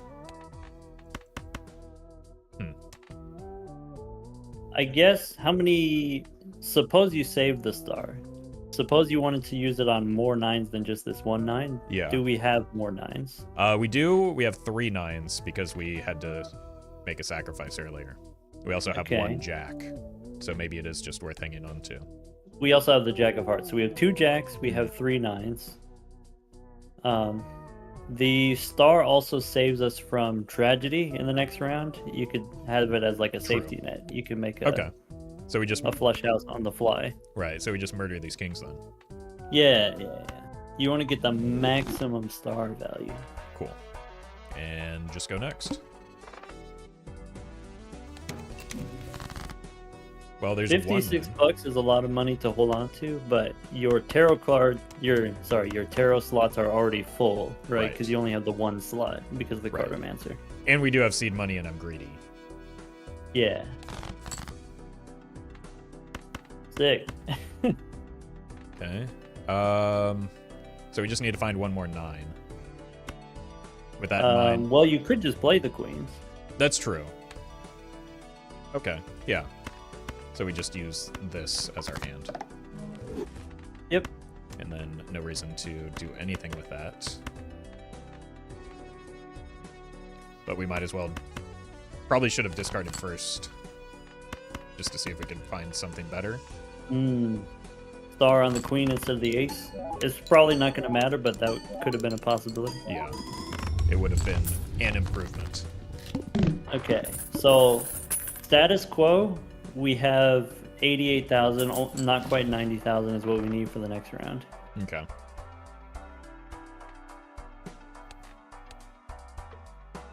Now that does improve a little bit if we play like the actual jacks and 9s that we want to be playing.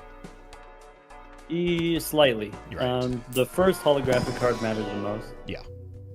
But also we have flush as a backup, so you could play 1 flush house, 1 flush, and it's fun. Right, and honestly, flushes are scoring a little bit better than Flush House right now anyway. How do you feel about Hone as a voucher?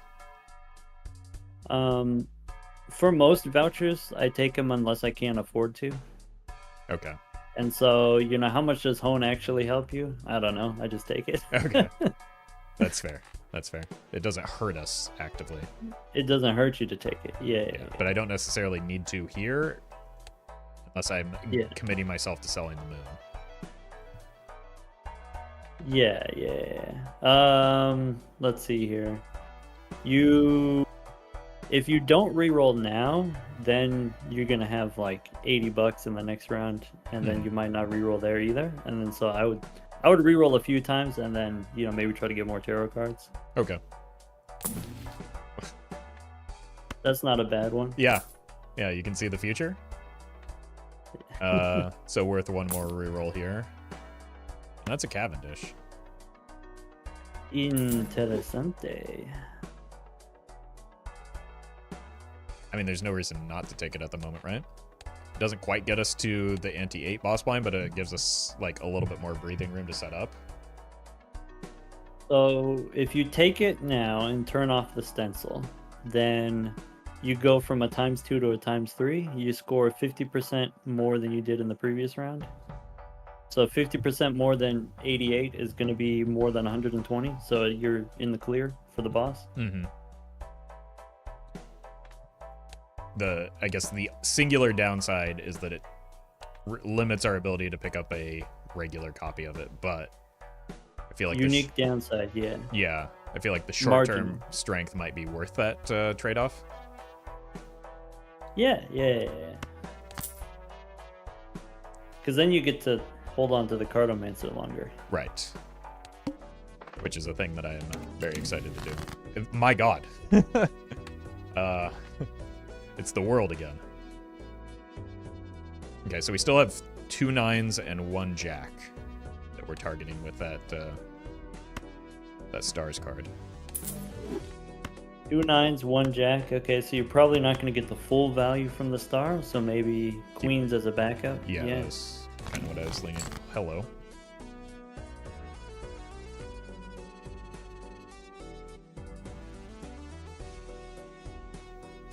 It's pretty good.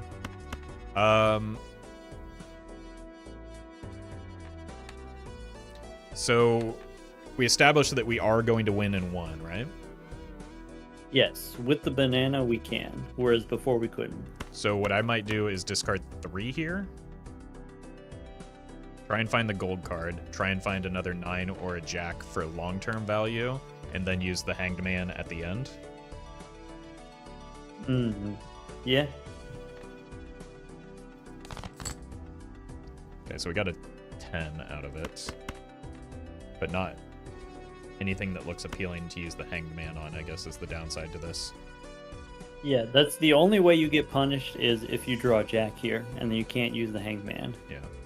One thing you could do is you could play 1 jack and 1 9 and spend $1 to draw some more cards that you can use the hanged man on.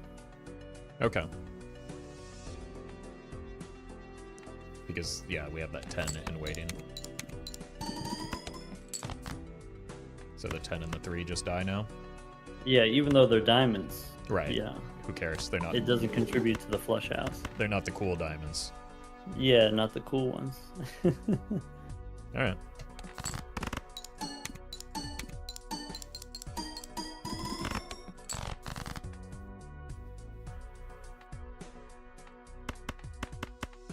Well, that wasn't quite. Yeah, it's because we didn't have the holographic with the jack, Right. but then this is fine. Right. It's not like we're in any danger because of the composition of our deck at this point. Yep. Although it does mean that we paid maybe an extra $1 to use the hanged man. $2 reduce. All right. So I would buy these to take them into the Arcana pack. Okay, I would say at this point, maybe now the Empress doesn't matter as much. Yeah. But the... Hello. That is true.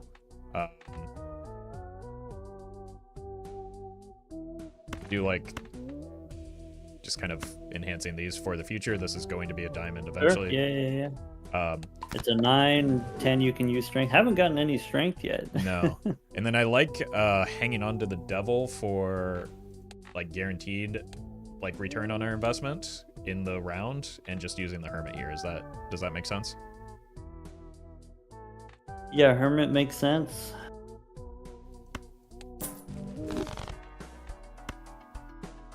And then I guess we buy that voucher on our way out. And there's our first level in series finally. Finally. It doesn't take much. Only No, it takes doesn't. like 5 or 6 of those. So we kind of learned from that last round that we don't really need to reroll again here, that we're just kind of in an okay spot until the banana is gone. True. I would say... Yeah. That's it. It's like, okay, I could potentially replace the stencil, but then, you know, maybe I need to reroll again in the future. Mm-hmm. Okay, these are not diamonds, I've noticed. How do you feel about just playing a flush here so that we and just committing to playing 2 flushes? Okay, so you won't get the trio, but you do get the True. holographic. Okay, wait. No, So getting the it would trio be value like, feels like it's we got necessary, doesn't it? 50,000 last time when we did that. Yeah, it kind of feels necessary to get trio value, doesn't Yeah. it? If you miss, you can make a glass card. Right. So you have a safety net also. Right. And greed the gold card, or are we paying to like get a better deck composition? I think you can afford to keep it. Okay. Because you have justice. If you don't have justice, then maybe the gold card is too risky. Mm-hmm. Then do we like justice on the 9 just for like future value, or justice on the 6 to potentially kill the card? Yeah, so the question is, you know, how much do you plan on using the glass card? And if it's like, if it's early, then you want to make glass cards so that you can remove cards on purpose. If it's later, you want to make glass cards so that you can save them for potentially the Violet Vessel and Anti-8. And then so that means, okay, we're close enough to the end. I would rather at this point have a glass 9 than a glass 6. Okay, that was my instinct as well. Just we've got Yeah, like yeah. 6 more rounds basically to look at. Yeah. And then is this going to win with the glass? Probably. So use the devil card. I would, yeah. I think it's late enough also that it doesn't matter. You know, normally my impulse is to put it on diamonds if I can, but maybe here it doesn't matter. Yeah, I'm hoping to get the immediate return on this so that we can, oops, so that we can find some maybe levers of strength to pull. Speaking of, we do have a jumbo spectral pack and a buffoon pack. Woof. Not the stage, the run for either of these, nor do we really feel like I want them to be eternal. Bummer. Yeah. That'll Check happen. the collection. Do you need gold stickers? Probably. This is a relatively fresh profile because I ran into some issues with some mods previously. All right, the only one that looks even remotely appealing is Deja Vu, so that's like the clear pick. The question now, I guess, becomes where does it go? You could see an argument for Jack, just again, in case we get that photograph, or we get more consistent, reliable value just from putting it on a steel card. So I think I agree with everything that you said. I think maybe another line that you could consider here. Stencil's not really doing that much. Cartomancer, maybe we could get rid of. You know, maybe it's already done the thing. Cavendish is perishable. And then so you could consider using either the Ankh or Hex here. Right, and I feel like Ankh would probably provide the more value. Ankh, either Chad or Trio are both good. Right. Hex is lower variance. It's just like guaranteed times 1.5. You don't get to high roll the Trio, but you get the guaranteed times 1.5. You could look at what the boss is. Okay, so you don't have to worry about like face cards debuffed or something like that. You know, that would punish you for getting a copy of the Chad if you did the Ankh. Right. Okay, I'm leaning towards the Ankh. I know Hex makes it shiny, but like, if we're committing to selling out of some of these jokers, having a higher density. Copying the Chad would be worse than getting the polychrome, but I think it's not enough worse to be like sad about it. Right. Okay. Well, we'll just commit to finding that photograph then. Yeah. And, well, I like the symmetry like this. And then I know you're a big Tarot Merchant fan, so I'm just going to grab that while we have the money. Okay. So the question with the Tarot Merchant is, do you take it immediately at the beginning of the ante, or do you wait till the end of the ante? After you've seen more shops. Yeah, I guess initially I would be, because I have the money to reroll, I would be inclined to take it now, especially after we get out of the Cartomancer. The problem with that play is that we just sold out of most of our Jokers, so we kind of want to see Jokers at the moment, right? That's yeah. If you want to see more Jokers, then you don't take the Tarot Merchant right away. Right. But you could also think of it as like, okay, well, I have the 2 Chads, and I get better value from my Chads from Tarot cards rather than another Joker. This is 6. I think we can go 1. Wow. Well, I guess that's the repayment for the Tarot Merchant. There you go. I don't have Planet Merchant, so what is this about, Doc? You also don't have the Cartomancer anymore, so you don't get punished for holding on to 2 planet cards. Okay. Is that worth the $6 associated with it, though? Every time either of those planet cards shows up again, you get a free reroll on a new different planet card. Okay. So it's worth it if you're rerolling more than 6 times. Okay. Per shop. Long time. Okay.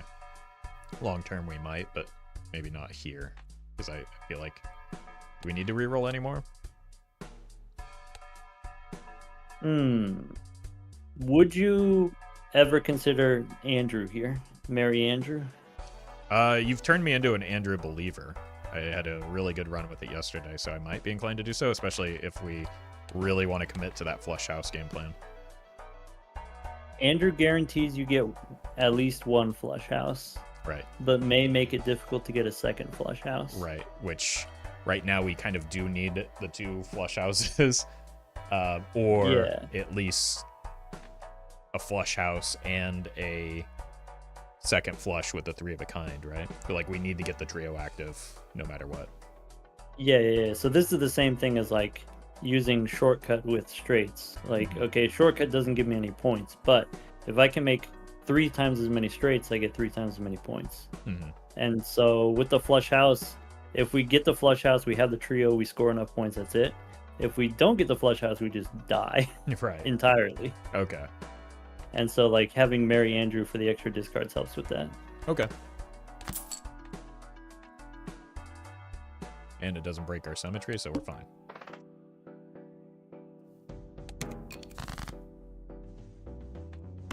So we just want to find those jacks and those 9s, right?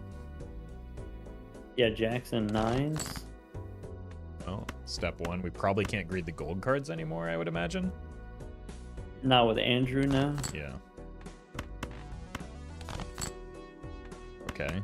There's 1 flush house down. Yeah.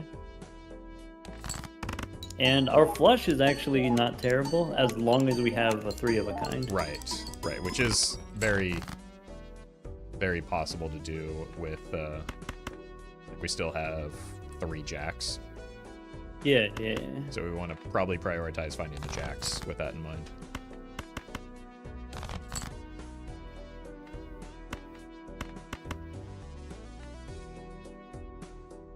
There's still 2 more jacks and 6 diamonds, so throwaway hand here.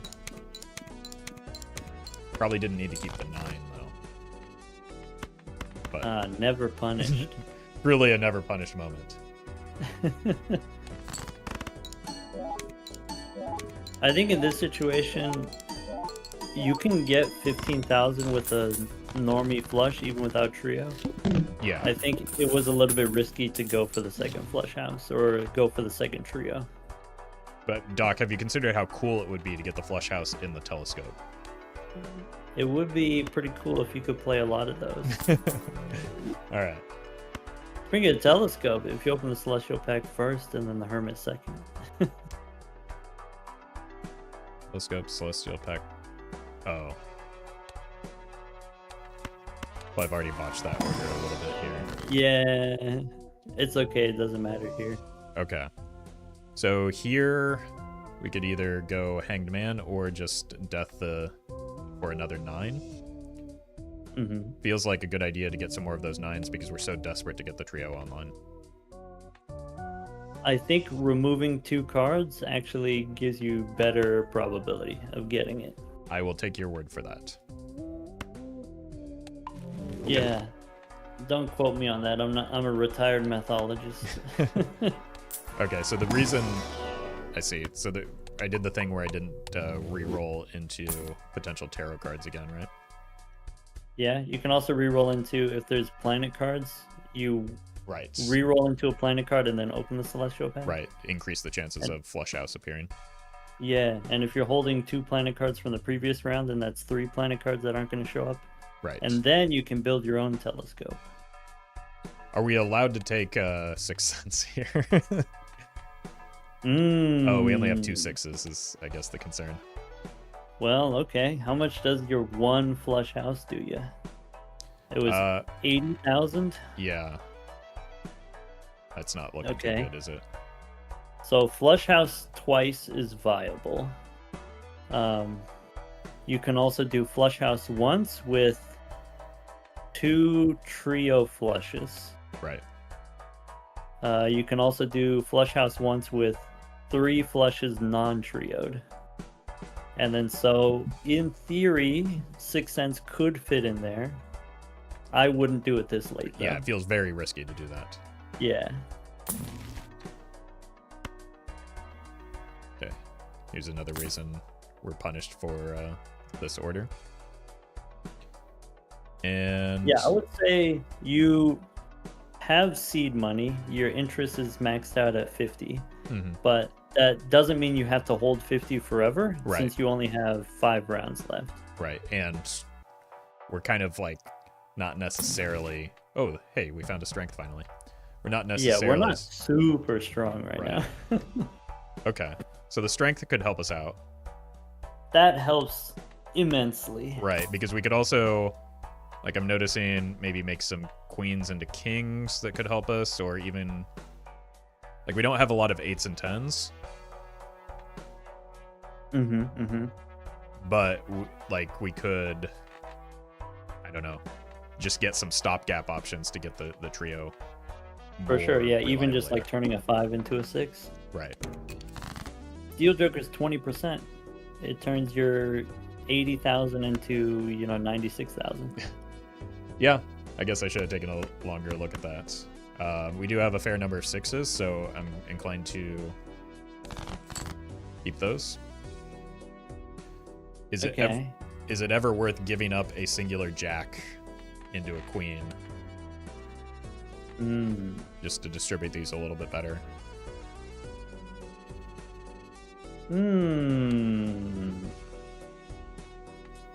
I think you could do it. Okay, and then we probably want to go, it's not great, but 2 into 3, just so that we save our discards. Yeah, if you already have, like you said, 2 6 of diamonds, or maybe even a third 6 of diamonds, then, losing a 6 of diamonds is maybe not what you want to do, so do the 2 instead. And we can send something like this.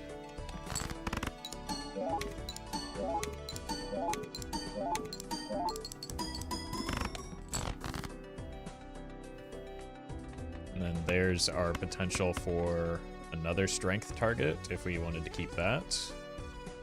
Nice. Or we just got a better strength target. Well, we can also just use both of these and have a chance at now a third flush house.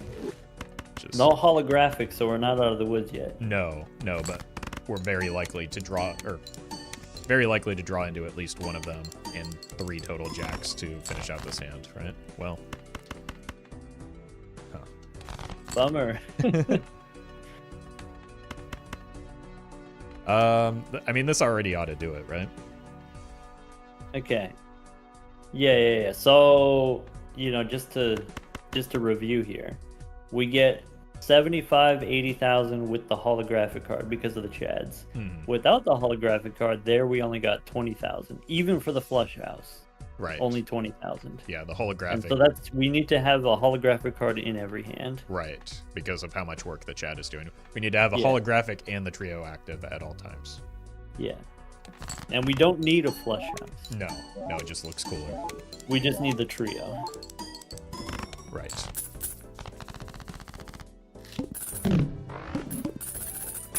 But maybe the next round gets a little bit spooky. Well, we can get saved by Mr. Bones. You could. If you could do it without Mr. Bones, then that's a ×4 multi against the final boss. Right. So there's just no reason not to take Mr. Bones along for this wild ride, right? Yeah. Especially because we're extremely weak to potentially getting the Violet Vessel, as well as like a great number of boss points in the next ante, aren't we? Yeah, it comes down to the, what flavor tarot cards we get. Yeah. Okay, so I'm going to roll once here, just because we could kind of use some help. The pool seems pretty good for helping fixing our deck a little bit more. And then we can open the Celestial pack and see if we want to get that strength first. So do we want more levels in series, or do we want another strength so that we can make more flush houses? Okay, how confident are we in our ability to get the flush house 1.5 times? So we have 6 queens, 5 of them diamonds, 6 jacks, 5 of them diamonds, 4 queen of diamonds, a lot of 9 of diamonds. So 6, 9 of diamonds. It seems like if last ante was any indicator, it seems like we're reasonably consistent in doing so, but still could use a little bit of help. Even if not, the 10 into a jack is the one target, and then that's really it. Right. There aren't really other good hits other than maybe jacks and the queens, which is a little bit of a waste. Yeah, it does. Okay. So we get to do the cool thing then. Yeah.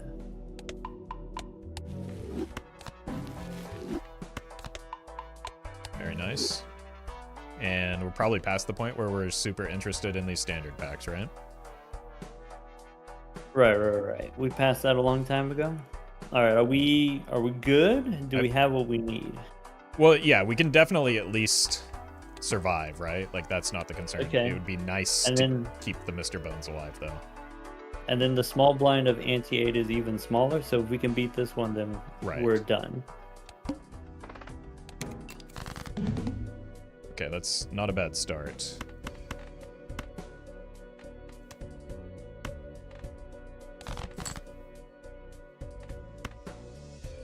How do we feel about just making a flush to save some of our discards here, now that we have a whole... Because again... I'm into it. I like it.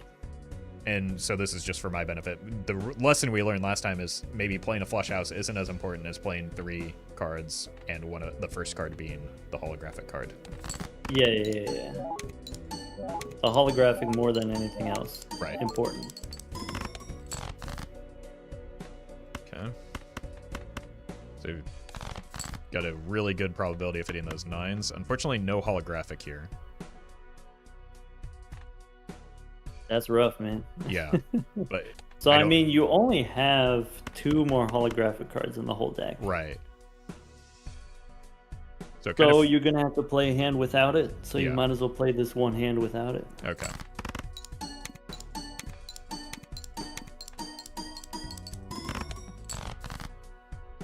Well, we hit one of the holographics, so now we need to find.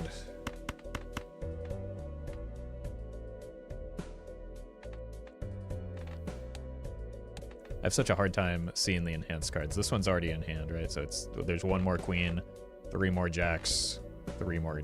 We need to find a way to get that trio online. Yeah, you have 16 cards. You're gonna need the 3 9s exactly.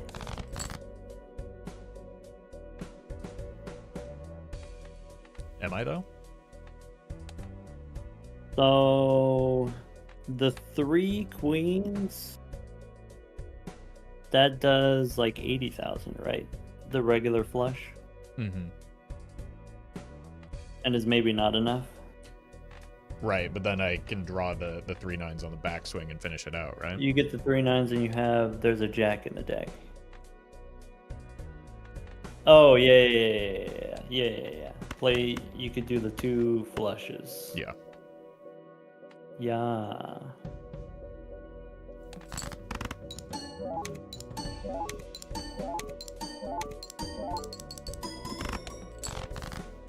Okay. Cool. Getting close. We just need 1 more of those 9s. In 6 cards, we're guaranteed to hit it. Yep, and this is one of the benefits of, having Mary Andrew and then also having in total not that many cards in your deck. So like maybe you have less jacks, you have less 9s than you would have if you were copying them, but because you get to see all of your cards, you get to sculpt your hands and get the right combination of cards. So here I like the Chariot on the 6 because I have more copies of 6s than I have queen or aces, so I might be inclined to keep, or I might be less inclined to discard 6s. Yeah. And you could also do it on the 9 in theory, but in this particular situation, if you don't get the trio, then you lose. So right. Otherwise, that would have been nice. Yeah.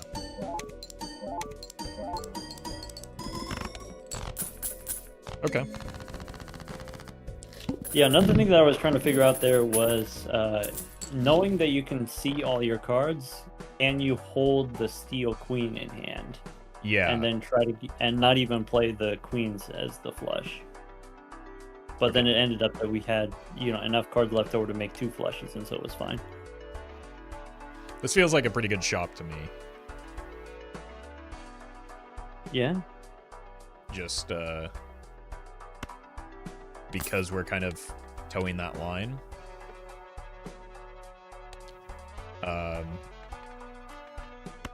Like having the extra hand. Well, I guess it doesn't matter that much if we're already seeing the entirety of our deck, right? Extra hand is an extra discard. Right.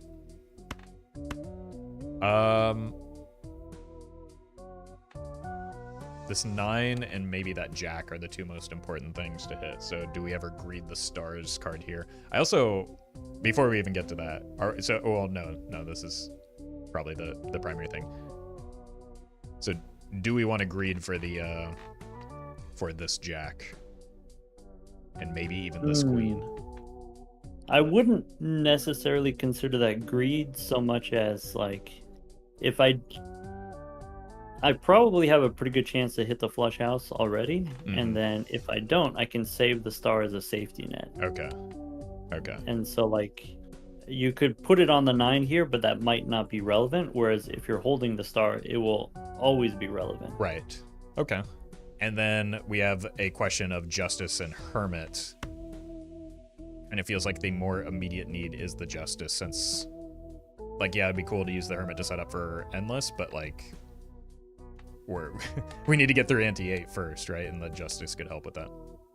Yeah, I would take Justice here over Temperance. I would take Justice over $50. Yeah.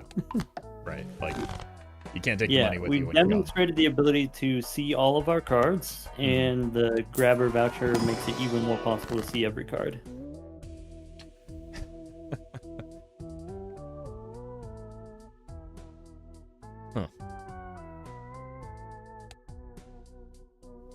I am not terribly interested in this either. We've already got kind of a small enough hand with the Mary Andy, right? Going to 6 would be really rough. Yeah. The boss does want us to sell a Joker. So if you don't Ectoplasm here, you have to sell Bones. You have to beat the boss without Mr. Bones. Right. That's part of what the like, my thought was maybe we could even let Mr. Bones die on the big blind if we need to, just to like guarantee that we have the glass for the boss blind, and that should clear it. Oh sure, yeah. So that was kind of where my head was at. So I guess then no Ectoplasm. Yeah. And then, do we need the grabber right now, or do we need it at all?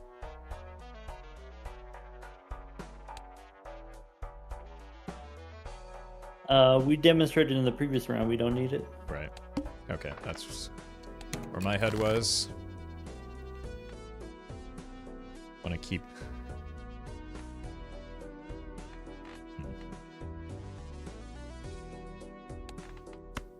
Keep the 9. Yep. The most important thing is you want to play and discard 5 at a time every time. Right. We probably want to keep this queen, though, too, right? Holographic, cool, yeah. But also... Well, I guess we don't necessarily need to keep the 9 if we have the potential to hit here. There's more 9s, yeah. There it is. But also we don't need it yet, so we can just play the flush house, which is now a better hand than the flush. Yeah. And then save the stars card for later. For an emergency. Which you might not need. True. But yeah, if we do, it's there. Because, like, in this situation, first of all, I'm seeing really good value off of this. Oh, yeah. So I think I want to use it here.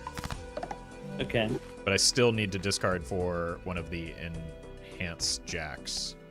And I don't want to risk the glass anyway.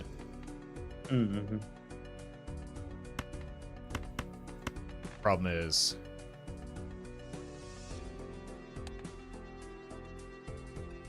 well, we still, because we're seeing our full deck, it doesn't matter. Like, just get rid of this. Yeah, so you're telling me if I get the enhanced jack, if I get the holographic jack, 100% win. Mhm. So count just, your 9s right. and then decide if you need those.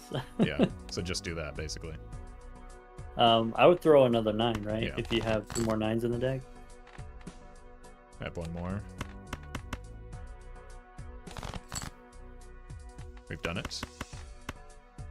And again, it was guaranteed because we have 3 hands. Well, this is the flush instead of the flush house. Is Right. this the same 100,000 that the flush house was? It's a little bit off, isn't it? But, Okay. So maybe throw 3 to get the 2 remaining jacks. Do we have a holographic jack in the deck? Is that what that is? It looks like it, yeah. Okay. So you throw 3, and then if you miss, you throw 3 more, and then that's it. Right. Easy. Yeah, if things were different, then maybe you throw away 1 holographic jack to guarantee that you draw the other jack. I see. Yeah.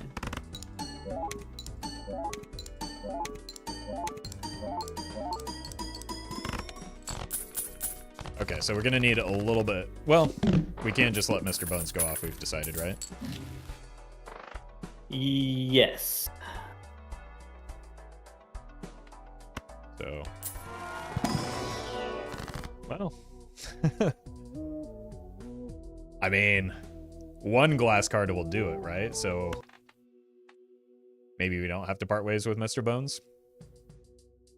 The holographic card, that's a very good one. Well, yeah. But does this, like, this run has no real endless potential, does it? No, yeah, you don't have to worry about that. Yeah, so like we can just clear the the anti-8 with the good one, use the less good one on the big blind. Yep. You can skip too. You could go straight to the boss now. True. What's our skip though? No, we've gotten this far without skipping, Doc.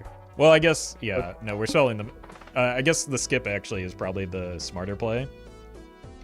Is it guaranteed? Yeah, I guess it depends on what your goal is. If you're just trying to beat anti-8, then, you know, I might have skipped all the way from the small blind to the boss. Right. As soon as I know that I have the glass card, which wins. Yeah.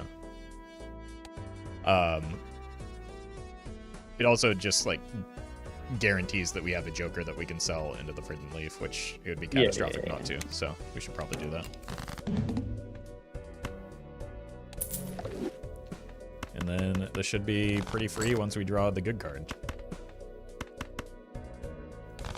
Yep. And we only need 1 hand, so we can kind of be liberal with everything else. Right.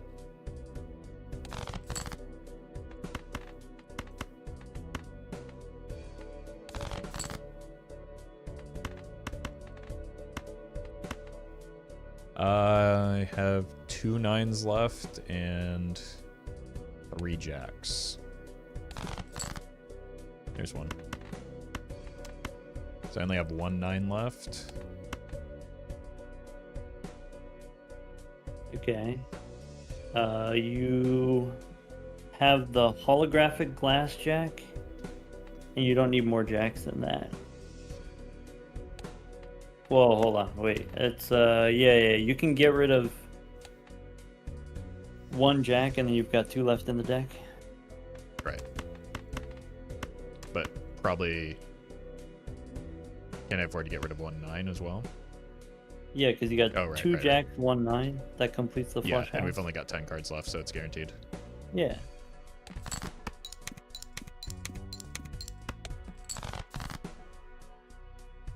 Okay. So now it's just a matter of finding that 1 remaining 9.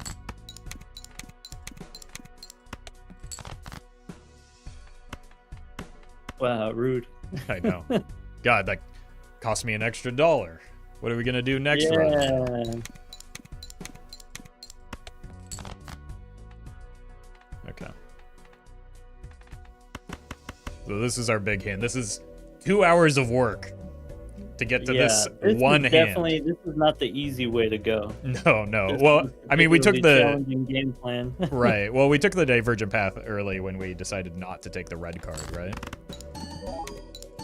I think it happened even earlier than that. I guess that's probably true, but Yeah. There you go. Violet Vessel could have beat it, no problem. not even a chance. Also, Mr. Bones would have clutched up for the Violet Vessel anyway. Yeah. I would say sort of the biggest thing that I noticed from just us playing through this is just being a little bit more mindful about re-rolling. Yes. When to re-roll, when to hold, and then just like the order with the booster pack sometimes. Mm-hmm. Like you re-roll for tarot cards first, or potentially hold planet cards first, stuff like that. Yeah, that makes sense to me. Sometimes you save $60, even though your interest is capped at 25, because you save it for the next ante. Right. I think that's a big one that I can definitely easily take from that. Like some of the mechanical things, maybe like I know, but I'm just like, not entirely focused on the gameplay and I miss it. But like that, like broader picture of like thinking about where you are, especially on the big blind shop, right, like with your money, so that you can afford the voucher a little bit earlier is definitely a good thing to keep in mind. And thinking about my hands, how much are my hands worth? What is my game plan for the next round? Like, okay, what hands am I going to play next round? Am I going to play 2 flushes? Am I going to play 1 flush and then 2 pairs, or something like that? And figuring out, okay, how much do I need? What am I re-rolling for specifically?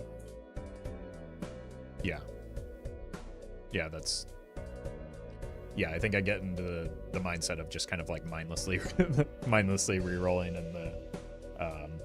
and just like focusing on, am I above the interest cap when I'm done rolling, and just calling that good enough. Yeah.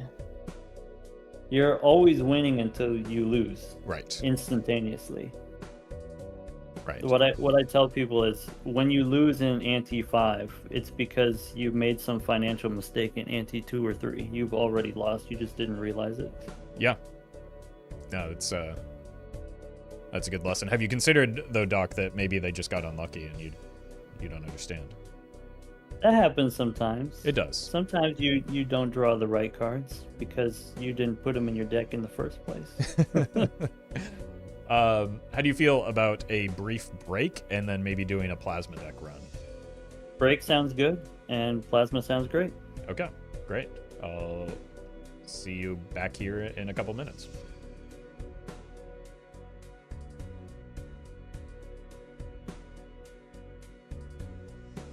Ooh, all right. Hope that is as valuable for you as it has been for me. I think that there are very clearly some things that can be improved in my gameplay to make things more consistent. Yeah, let's see what we can learn with maybe another run on plasma deck, but I need to get some water. I'll be right back.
All right, I am back.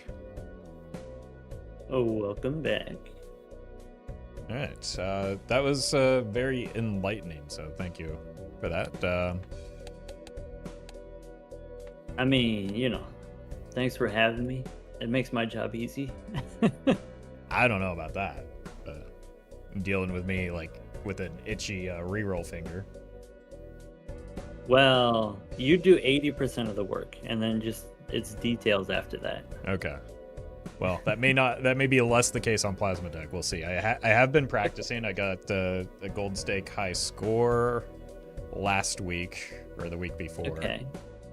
But I think my hit rate on winning is still a little bit lower on Plasma Deck.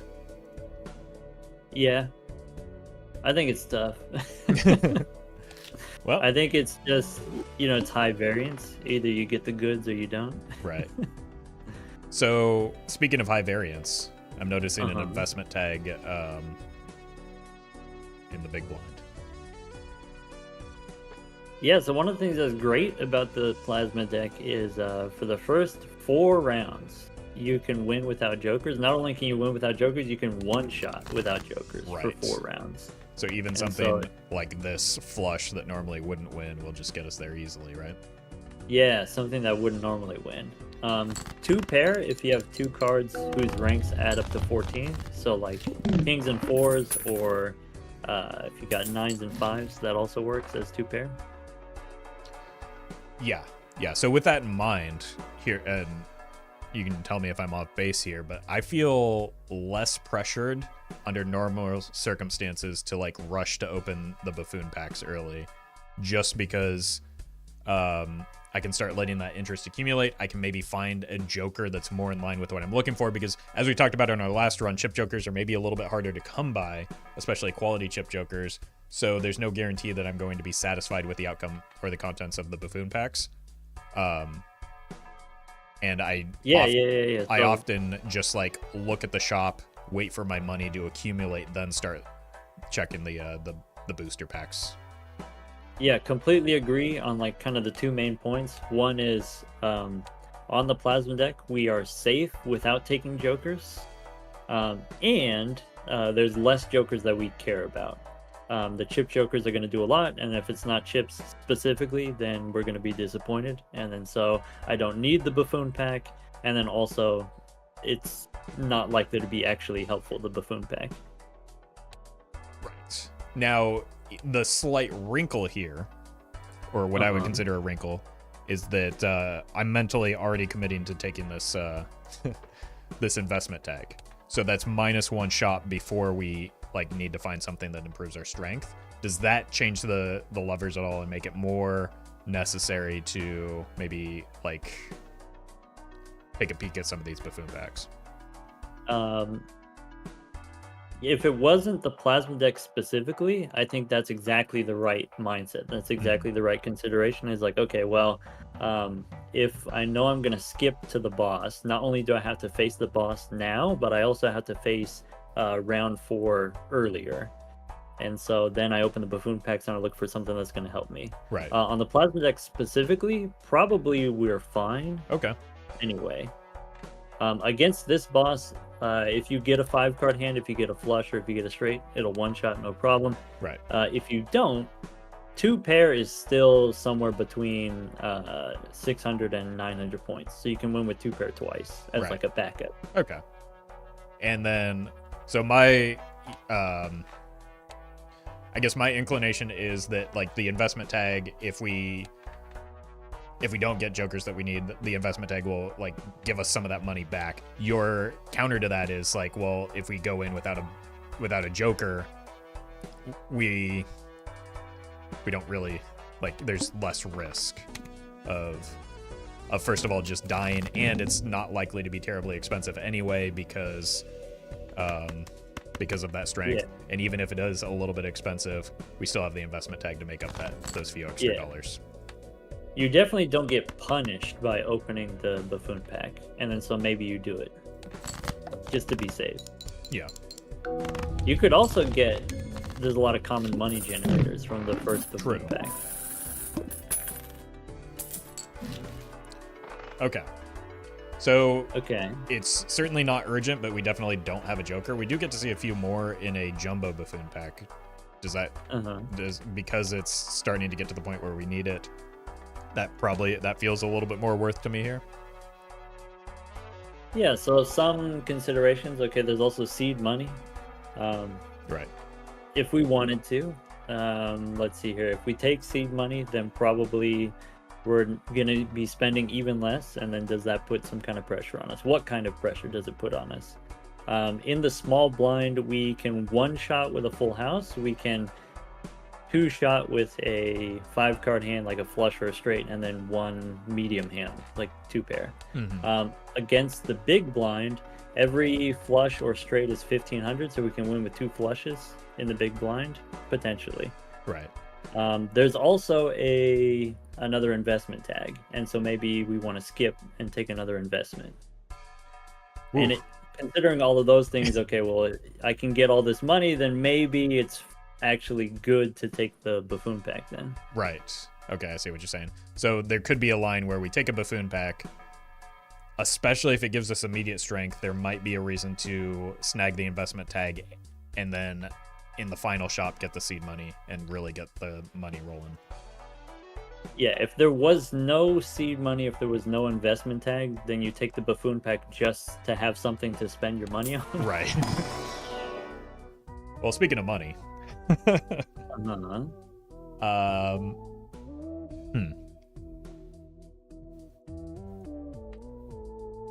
you said probably, like, if we're going the 2-pair route, reserve parking seems like it could play well with that, right? Kinda. So I guess if we take reserve parking here, we probably won't be able to get much money in the next round. Right. Because the next round we do need 2 serious hands, 2 5-card hands. Personally, I would take hallucination for the tarot cards. Okay. I will take your I think it's kind of comparable to reserve parking. Instead of getting money, you get tarot cards instead. True. Maybe you don't normally get to buy that many booster packs this early, but because we have the double investment tag, maybe we do, and that's an unusual situation. Yeah. And then there's just, now that I think about it, we're not rolling here, right? So there's no reason not to take the seed money at this juncture. One reason you might not take it is if you want to take the standard pack instead, and then also get some hallucination value. Okay. So, like, you can take seed money here and stay at $25 right. for the next 3 rounds or whatever. You don't have to race to 20, right. or you don't have to race to 50 if it's not safe to. Okay. With the standard pack, what I'm looking for is foil cards, stones. Foil cards is best. Bonus cards, stone cards are fine. Gold cards are also very good. Yeah. Okay. Let's take a look. Well, that's a gold card and a gold seal, as well as polychrome. Polychrome, not so great at this juncture, but has high upside. Yeah, high upside potential. I would say most of the time it ends up not mattering. Yeah, unless you're taking the run super late, at which point, yeah, we need things that get us to the point where we can go super late right here, right? Like, that's it. Yeah. So I think the based on what you're saying, the holographic gold card is just automatic. I would say maybe the holographic doesn't matter that much. So no. It's between gold card or gold seal, and I think gold seal is slightly stronger. Well, we can take both. We have 2. We could take both, and they're both clubs, right? Which could be helpful. So I would take both then. Yeah.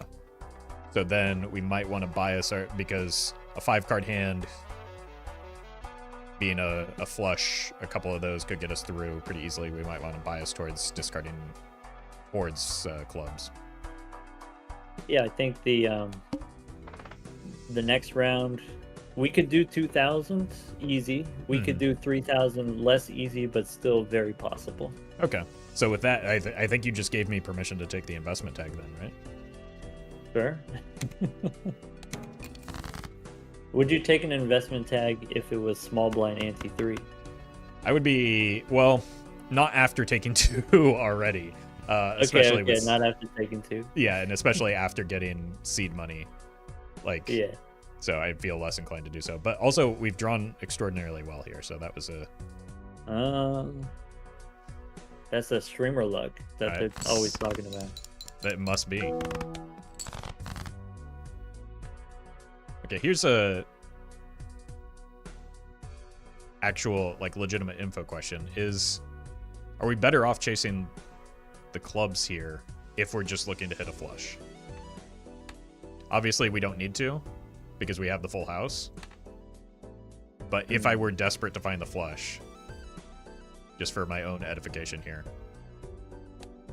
am I better off discarding towards the clubs or discarding towards either the diamonds or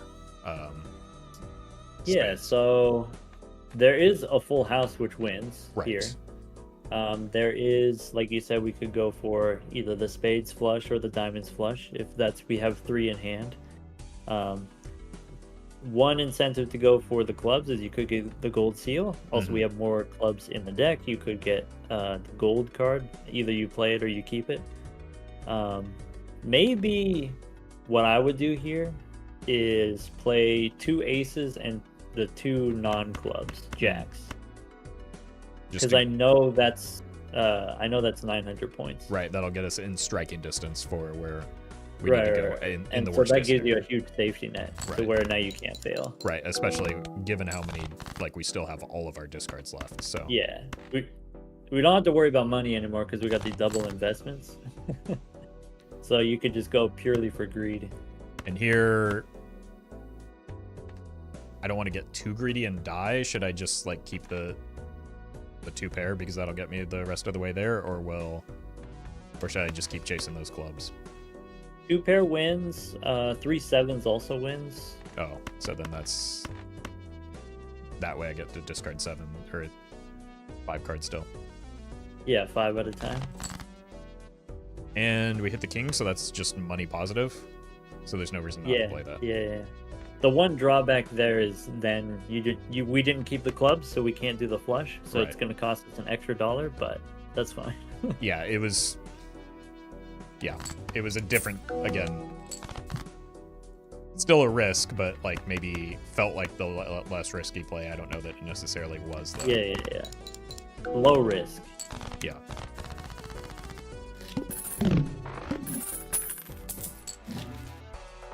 Okay. So we want the seed money before we leave for sure, right? Yep. I think we can do that easily. Yeah, that's like a large portion of why we took the investment tag. We also probably want to take a look at these Celestial packs to get value off of the hallucination, as well as like find some point scoring. Like some levels in Uranus feel like they would go pretty well for us right now. That's almost always what I'm looking for. Would happy to see Uranus here, maybe even more. Excuse me. Am I allowed to do that on stream though? Hey, it's your show. I'm just the guest. Okay. Yeah, I might have to change categories, but yeah. So I know you're partial to Saturn, but like the ease of making the hand compared to the amount of benefit you get from the extra chips seems like it weighs more towards Uranus, and that's why you like the 2 pairs of hand, right? Yeah. For the same reason that I spam pairs on other decks, on the Plasma deck, I like to do 2 pair. Okay, this is the exact opposite of last run, where we're just like getting the exact planets we're hoping for. And okay, question. I'm already afraid of this question. Okay. You're afraid I'm going to judge your answer. Yes. But you know what the question is. The question is, do you take the banner? Yes, and for me, I would, I might have been inclined to do so if I didn't just get 2 levels in 2 pair. Oh, you're feeling powerful. I mean, not super powerful, to be honest with you, because like just checking back, it's still only 60 base chips, so it's not that much, but like 2 things I dislike about banner here. We're on gold stake, so it's like inherently less powerful once you're past blue stake, and it fully commits us towards like the we can never pivot out of chips, basically. True. Okay. Yeah. So maybe here's like a slight divergence in perspective where, for me, I do almost always chips only on the plasma deck. I never pivot to mold. Okay. That doesn't necessarily mean that I have to do these chips with Banner. Right. Which is going to do a lot for a short time and then fall off very rapidly. I think what you said about already having 2 levels in the 2 pair is like huge here. And that could be a reason not to take the Banner. Maybe the deciding factor for me is I have seed money, and if I take the Banner here, then I can farm more seed money. I can get to 50 safer. I see. Because you're able to burn through blinds faster. Easier, safer. Yeah. In fewer hands, I guess is the. Yeah. Okay. It's going to be enough for the next 4 rounds. So after this boss, we also get the next ante for free. Okay. All right. I mean, I'm here to learn from you. That's like sort of a hedge against, potentially you don't find what you're looking for. Sure. You have a lot of money, but you don't necessarily have anything locked in yet. Right. And especially so because we skipped 2 shops already. So yeah, I'm here to close some of my blind spots. So let's give it a go. Yeah. Cards drawn face down after each hand played. Shouldn't be a problem because we do have the Banner, right? And we drew a 2 pair, so. Alright, that's it. It's a certified get wrecked moment. $36, huh?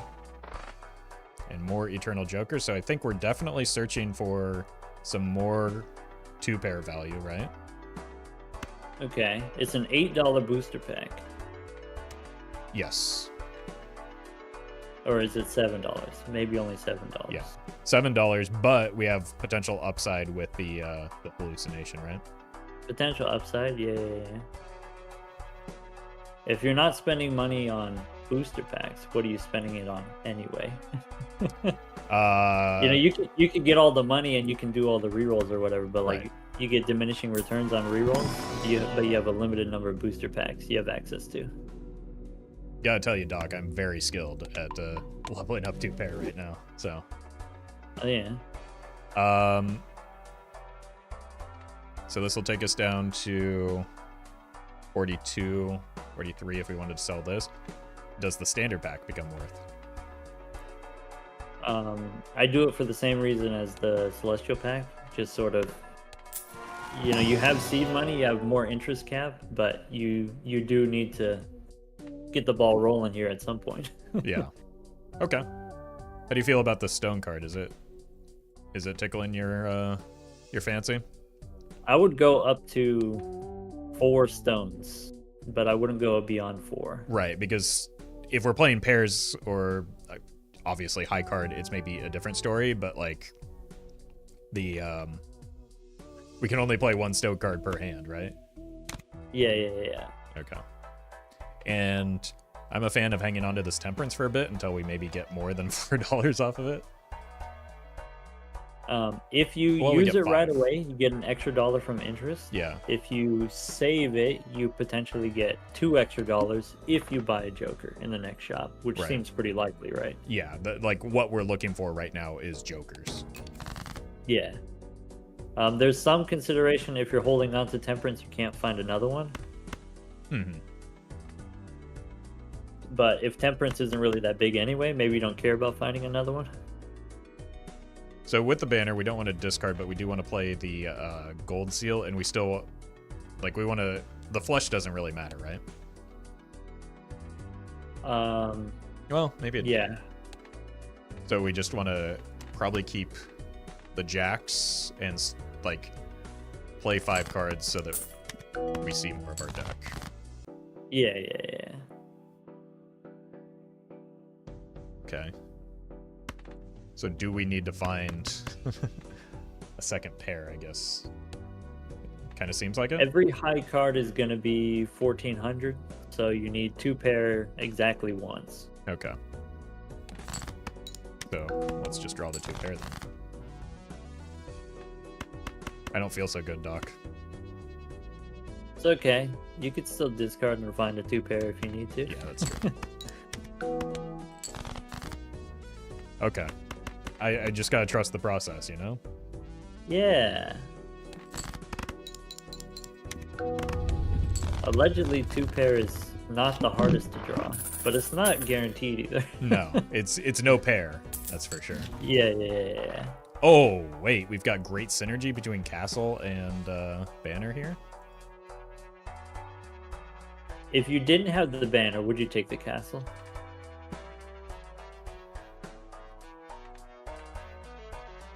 If it's Eternal, probably not. Okay. That's me personally. I find that Castle with 2 discards puts me in very awkward situations when I'm trying to even make a hand as simple as 2 pair a lot of the times, and I don't end up getting good value off of it.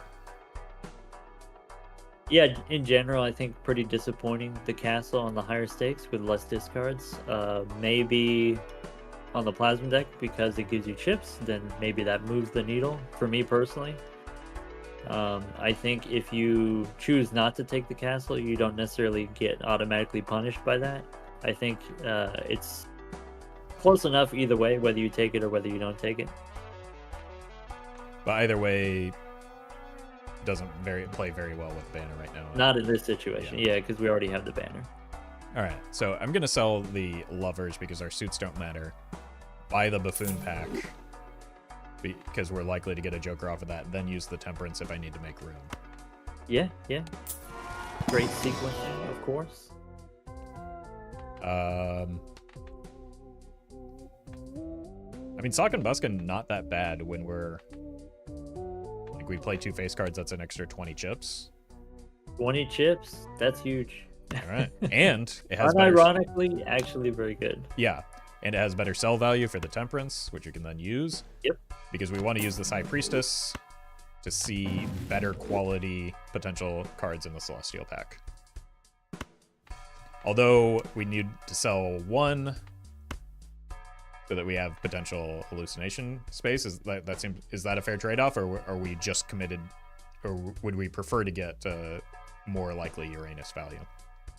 I prefer the chance of the tarot card. Okay. Because it's the same thing with, like, there's only a chance that a Mars card shows up. There's Right. a chance that it matters, but possibly it doesn't. Okay. That was my intuition as well, so glad that lines up. And we got the hashtag Uranus. blessed again. I know. Okay, so here's situation. Probably not even worth a reroll here, right? Because our inventory is full. We won't really have much money to spend down anyway. We just got a decent source of strength, so is there a reason to roll? My thought is no. I don't remember how much the 2 pair was, but we know high card is 1400. Mm-hmm. So let's say you play high card 3 times. That gets you halfway there. Does the upgraded 2 pair get you 5,000? Does it get you the rest of the way there? Seems likely, especially if that involves a face card. Now we have Sock and Buskin. Yeah. So safe. I think Judgment is safe. Yeah. And we're not going to ideally draw as poorly as we did last time, right? Yeah, ideally. Which we already so far haven't. Definitely want to play this king though with the gold seal for the money. Nice. Okay. Pretty good. That's a situation where, because the score is close enough, you probably could have used 2 discards to find the gold card. Oh, okay. Didn't consider that, yeah. Here I feel like getting out of the moon is a good idea, so in case we decide to reroll the shop, we really are banking on getting copies of Uranus more than very specific tarot cards at this juncture, right? I mean, the same can be said about the tarot cards. If you're holding onto the moon, then you won't see another moon. Right. And so what I try to do is I try to hold on to whichever one is in the shop. So if I have Arcana packs, I hold on to tarot cards. If I have Celestial packs, I hold on to planets. Okay. That makes sense to me. That's a level in 2 pair. Sweet. And then maybe either an Emperor or there's a Hierophant that we could use. Hierophant on the Kings looks nice with the Sock and Buskin, as well as when I'm enhancing cards, I like to put them on the same rank because they tend to be played together. Is that... Same rank for the 2 pair? Yeah. Okay. So if you put the chips on 2 kings, Mhm. then the plasma deck turns the extra chips into molt, and so there's like a synergy there. They get multiplied together. They get squared basically. And so having the extra chips on one hand, having the pair together, then scores you maybe like 3 times as much as having them separate. Mhm. Okay. So my I think intuition... there's a consideration for using the Fool to copy the Hierophant instead of copying Uranus. Yeah, I maybe was a little impatient on that. I think it's good enough either way, Yeah. but worth considering. Well, there's just going to be a Fool in the second Arcana pack anyway.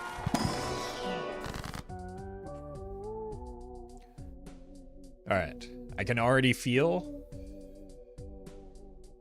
that there's probably a desire to take this Devil card right now, right?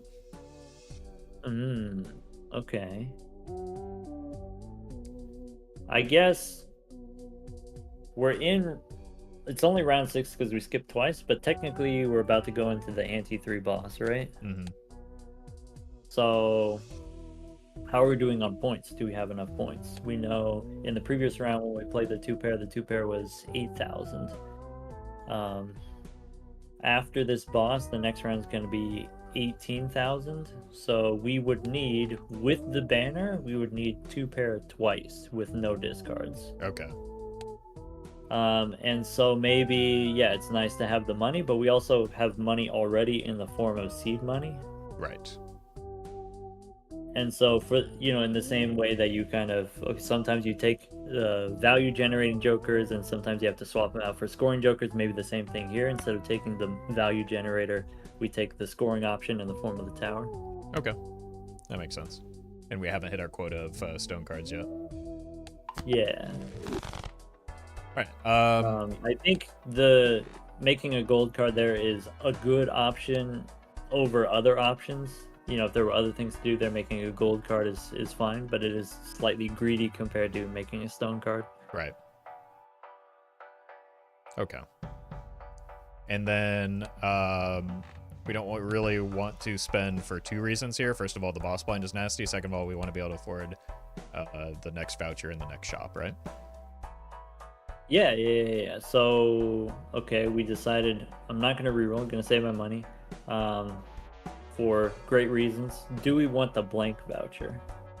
My intuition at this stage is no, but we technically maybe have the money for it, even when considering seed money.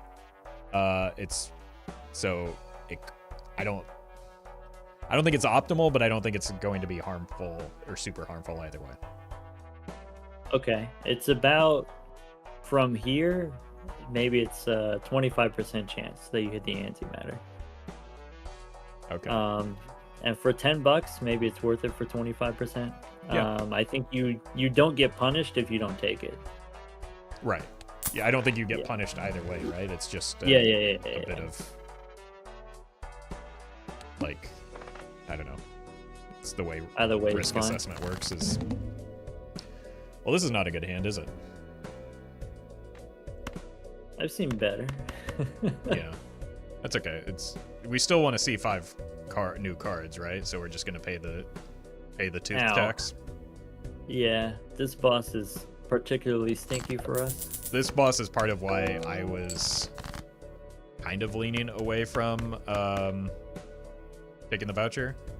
For sure. Yeah. Now with the sock, not the enhanced kings, but still face cards, can I sneak by with this hand, or are we gonna need another hand?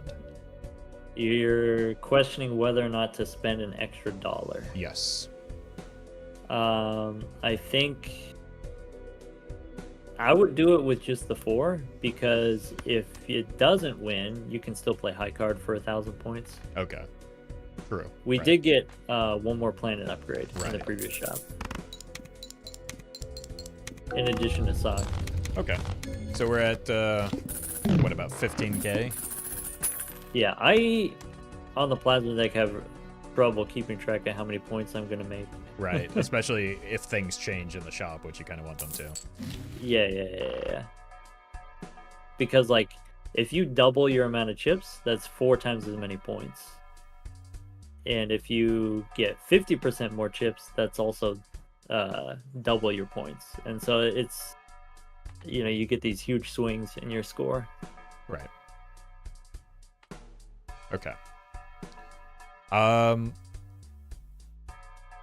My intuition here, and you can let me know if you disagree, is maybe just to buy out the shop except for the voucher at this moment. Although the voucher is basically an extra shop, so maybe even that's worth. Oh! I misclicked. I meant to pull up the run info. I'm so sorry. Yes, what you said is correct. And then now, we got to deal with this. Yes. So there's that anti for, if you want to take another investment. And you said maybe we don't need that anymore. Well, we kind of accidentally did anyway because of that misplay. It's alright, I can fix this, Doc. I can fix this. But the hung man's not gonna come back. I know. It's fine. It was never there. It's never... Oh. Okay. So now, Doc.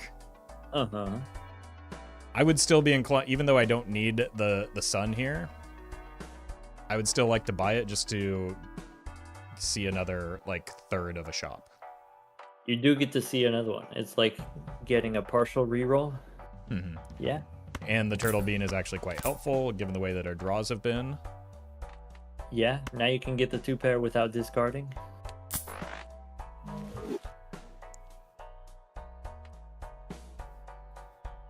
How do we like Odd Todd, though? I think Todd is the one. I think Scary Face is pretty good. I think Todd is better. Okay, so we're just wanting to bias towards...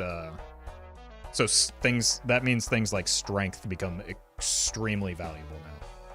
Yep. Because it's very easy to turn just random even cards into a bunch of odd cards. Strength and death, and we did the Hierophant before on the face cards, but we're not necessarily attached to that line. We're not married to it. Right, and there is strength away from being an ace now as well. Yeah. Okay, and then... Still looking for more copies of Uranus, but is Pluto an acceptable compromise? Just because we tend to want, like... Obviously, Mercury is better in terms of, like, the point generation and the potential scaling. If we've already invested this much into 2-pair, we're going to basically use Pluto as a pseudo discard rather than Mercury, because Mercury makes it harder to find the 2-pair if that's why we're sending the Mercury or the pair. Okay, I would say now that you have Todd, maybe you don't need the banner. And if you're using Todd, you want to play as many cards as possible in the same hand. Okay. And I think maybe Full House you're not likely going to play, and maybe your 2-pair is going to be stronger than your Full House anyway, but it's going to be more meaningful than playing like a solo card. Okay, so we just say welcome to Earth. Yeah. If your 2-pair is 5 times as many chips as your high card, then that's actually 25 times as many points. Right. So maybe don't worry about the high card anymore. Right, and then just keep going. Maybe this will end up becoming a Full House maybe, build. Yeah. And none of these are at all appealing. It probably makes sense to sell this hallucination now, though, just because that gets us over an interest cap. Yeah. Or even 2 rounds earlier in the boss round. Oh, right. Well, we hit a 2-pair. That seemed wise. Gorgeous. And it's maybe one of the better 2 pairs we could have hit. Does it get you 27,000? I was going to say, do we have the ability to discard now, though, for... Ooh. That's fancy. Yeah, for the gold card, for the gold seal. I would say definitely. Okay. I'm going to probably keep the 9 and the 5. Well, maybe not the 5 because we already have the jacks queued up if we need a second hand. Sure. You're not going to need a second hand. Oh, okay. But yeah, that's the right kind of considerations. We got the gold card, so we're going to want to sell one of these. That'll take you up to 50 exactly. Nice. And then this probably ends up being better because it's let's see here. 20 extra chips from this fella. No, it's not quite better, is it? Because you could play the 3 9s instead of the 3 aces. Oh, true. But playing the stone card 2 pair is going to be the best. Yeah. But it's close.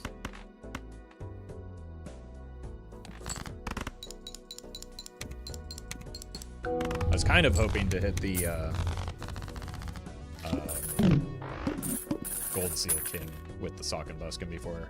Oh sure, yeah. He takes off, but. All right, so we know that's 44,000 without banner. We can beat the boss without the banner, yeah. If we get the stone card. If we don't get the stone card, it's 2 hands, and that's also fine. Right. Wow.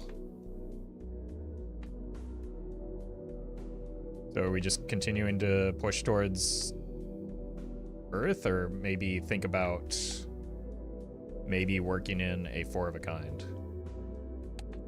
I think on the plasma deck, since we already have Todd, the full house allows us to play a 5th card, and maybe that's meaningful. Maybe that's a meaningful upgrade over the 4 of a kind. It's also already made some decent progress. True. Yeah, and then maybe in general, if they were both at level 1 hands, I would take the 4 of a kind instead of the full house. Okay. But like you said, since it's already upgraded. I like the looks of the 7 right now. It's odd and it's a blue seal. Yeah. Cool. And where are we? We do not have, because somebody decided to skip an entire shop, we do not have the funds to reroll this right now. This boss could be kind of stinky if our aces are disabled or our bonus kings are disabled. True, but I think I feel good about it with the Turtle Bean. Turtle Beans never let us down, right? Okay. I would reroll. Oh, would you? But I don't think you need to. I just do it just to spend money. Okay. So we got the gold seal at least. Okay. And you can retrigger it. Yeah. So what my inclination here would be play a 2-pair with the banner. Mostly focusing on getting sock and buskin value on the money. But then start looking to discard for the odd Todd on our second hand. Yeah, so if we don't have odd cards, then we're not expecting very many points, but that's kind of okay. Right. We can just play the hand for the money. It's not nothing, but... Okay. So that's with no odd cards is 12,000. So if we get the 2-pair 3 times, that's fine.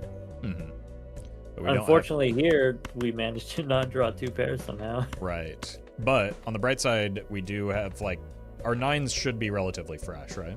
Yeah, all of our 9s are good, 7s are good. Yeah, except for this one fella here. Yeah.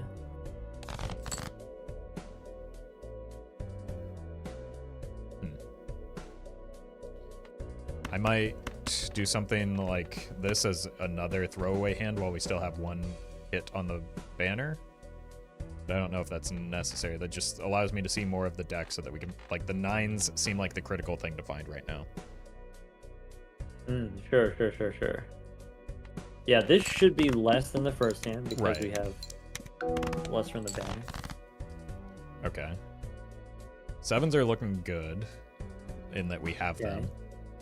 I kind of want to find that blue seal now, though, as well as the gold card. Okay. So, because we've got the full house 7s over 5s at worst, I would like to maybe find the 9s as well. If you play the kings and the 5s,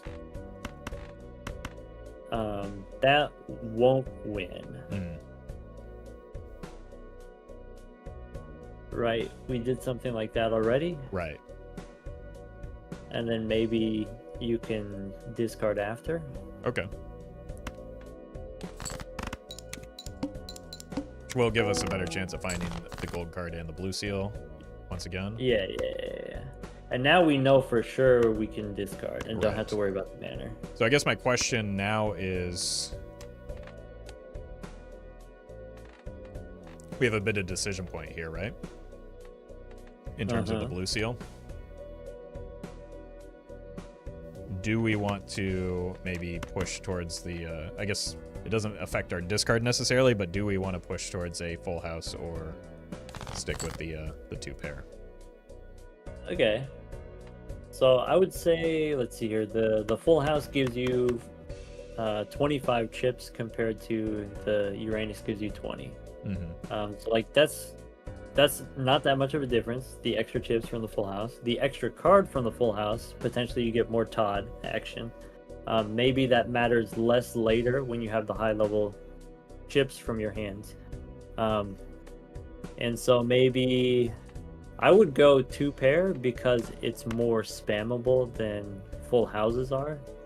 You get the bean and then you lose the bean over time, and so maybe we won't be able to play the full house forever. And then we do have the stone cards which we can add to our 2 pair. Okay. Yeah, that makes sense. I think for me, even more so than the stone cards, I think the turtle bean is, and the spammability of 2 pair is maybe a reason to bias towards that. Yeah. Because basically what we need to do is get to the point where, especially with the blue seal, it can be possible. We need to get to the point where our Uranus is just 31 chips higher than full house, right? Which is like, not that far from now already. Right. And not only is 2 pair going to be more spammable than full house, it will be easier to hold the blue seals if you're only playing a 4-card hand. Yes. And that's like another incentive to play pairs on other decks, is the ability to hold on to gold cards and hold on to blue seals. Okay, not my favorite boss blind to encounter right now. So this, from what we learned in the last run, this to me looks like a situation where I might want to roll the boss blind first because of these planet pack, or because of these 2 packs. Sure, yeah. Let's see here. We've got the grabber is $10, takes us down to 68. 2 booster packs takes us down to 58. And then that we have a budget for a reroll. Yeah. Yep. Okay. Nice. I think that seems right on budget to me. Okay.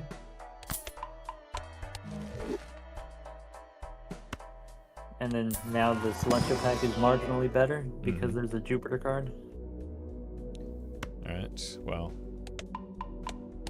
Still have a little bit more time on the bean. Oh, okay. Well, that's a hermit. Nice. That might free up some more money for more rerolling.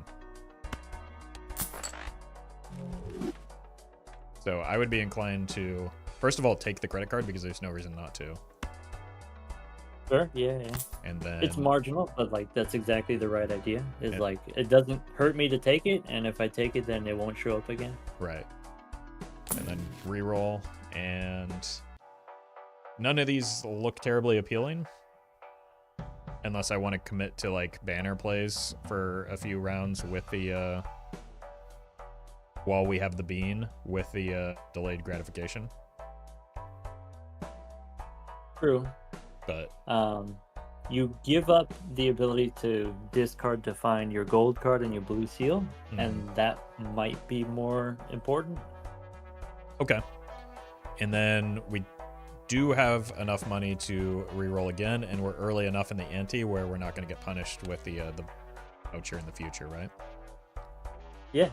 And we've also technically got money freed up in our Joker roster right now, so.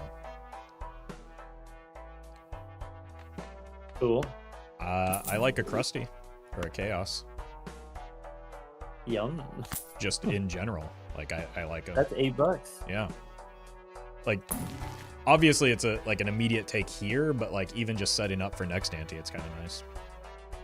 Yeah, one thing people maybe underestimate about the free reroll is it doesn't increment the reroll cost. And so the savings is equal to whatever the most expensive reroll is. That's a really good way of looking at it, actually. So if you have more money to reroll more, then the free reroll is worth more. Yeah. Right. Which we do because we have seed money. Yeah. Okay, and it's not just $5 every time. And here, nothing is terribly appealing. We're pretty committed to chips, so something like a chariot is not necessarily in the cards. Yeah, so one drawback of making a steel card is then it unlocks the steel Joker, which maybe you don't want. Right. While at the same time having a very marginal impact on our score, even when it does trigger. Yeah. Also just costs $3. Yeah, fair. Okay, so we've got 7s, but I like maybe just a spam hand here. I would say if you've got the bonus kings, bonus king is worth the same as odd cards. If you had Sock and Buskin, right, I would do the kings with the 7s because of this sort of synergistic effect if you put all the chips in the same hand. I see what you're saying. So I want to fish for So yeah, you could do the throwaway hand. Yeah, and I want to fish for the ace and the 9 and then start looking for that blue seal or this king. So 22. Yum. The 7s will probably get us there, but I guess the question becomes, do I want them to? Right, because you can underscore on purpose. Right. And then now you have discards, you can find your blue seal or gold card. Right.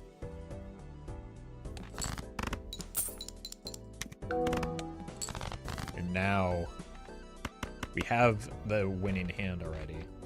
Great. And that's why you take the bean every time. And now we're just looking. Bean is money. True. True. I never thought of it that way. Well, yeah, it absolutely is money here. Question. Do you ever, in this position, throw away high card? So that we can find the blue seal? That would be that's the only benefit. You're trading $1 for a chance of the blue seal. Is it worth it in this position? I would lean towards yes. Just because of how much of our point scoring is currently coming from 2-pair, and we want to come from 2-pair. Okay. It's roughly, you got about 20% chance to draw it. Costs you $1 for a 20% chance. So on average, that's like $5 per planet card. Is the planet card worth $5? The answer is yes. Yeah. Okay. And we hit. Maybe I didn't have to pay $5. Yeah, just $1 is fine. And another thing to consider with that, like,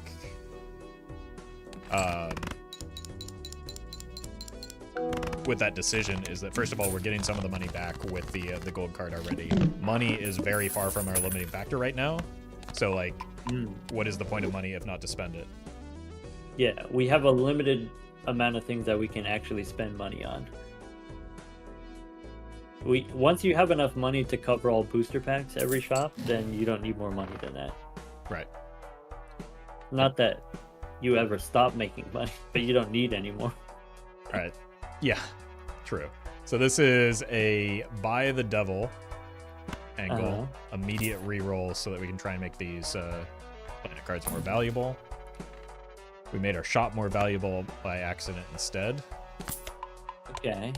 It is a $12 set of packs. We have seed money.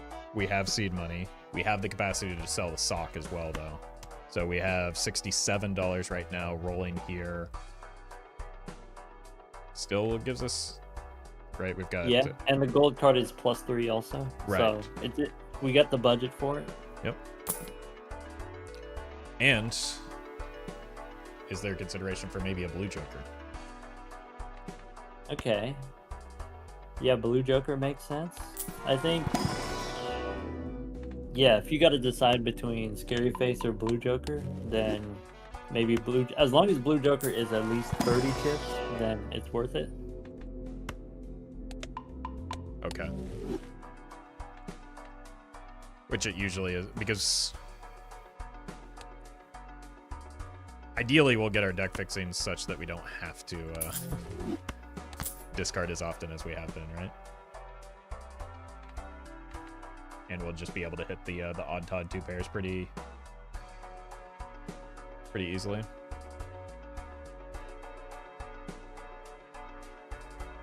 Yeah.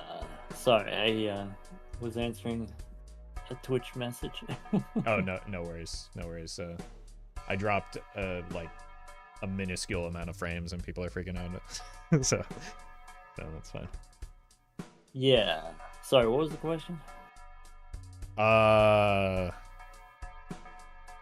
Like Blue Joker potentially can get better later because if we get our deck fixing online with a few strengths, we don't have to discard as aggressively.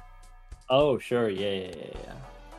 So, right, because it says here, if you look at it in the shop, it says it's like 112 or whatever it is, but then once you start discarding, then it goes down rapidly. And so you should probably expect in the 60 to 70 range for the Blue Joker. And then you're saying, okay, well, once we get later on and we don't have to use as many discards, then the Blue Jokers doesn't decay as fast. I think it's still, by the time we get to that point, the Blue Joker won't matter anymore because we'll have enough chips from planet cards. True. So this is just more of a temporary stopgap at this point? Yeah. The question is, with Scary Face and Todd, I can do one but not both at the same time. Like I could in theory play face cards and odd cards, but then that 60 chips that you get from the 2 face cards is already covered by the Blue Joker. Right. So you could consider, okay, do I want to get rid of my money generator, the free reroll? Do I want to get rid of the bean potentially, if the bean is going to decay? But I think the bean has enough life left, and I think we're not in a desperate enough situation to sacrifice the money generator yet. Yeah, both of those are effectively money generators right now. Yep. Okay.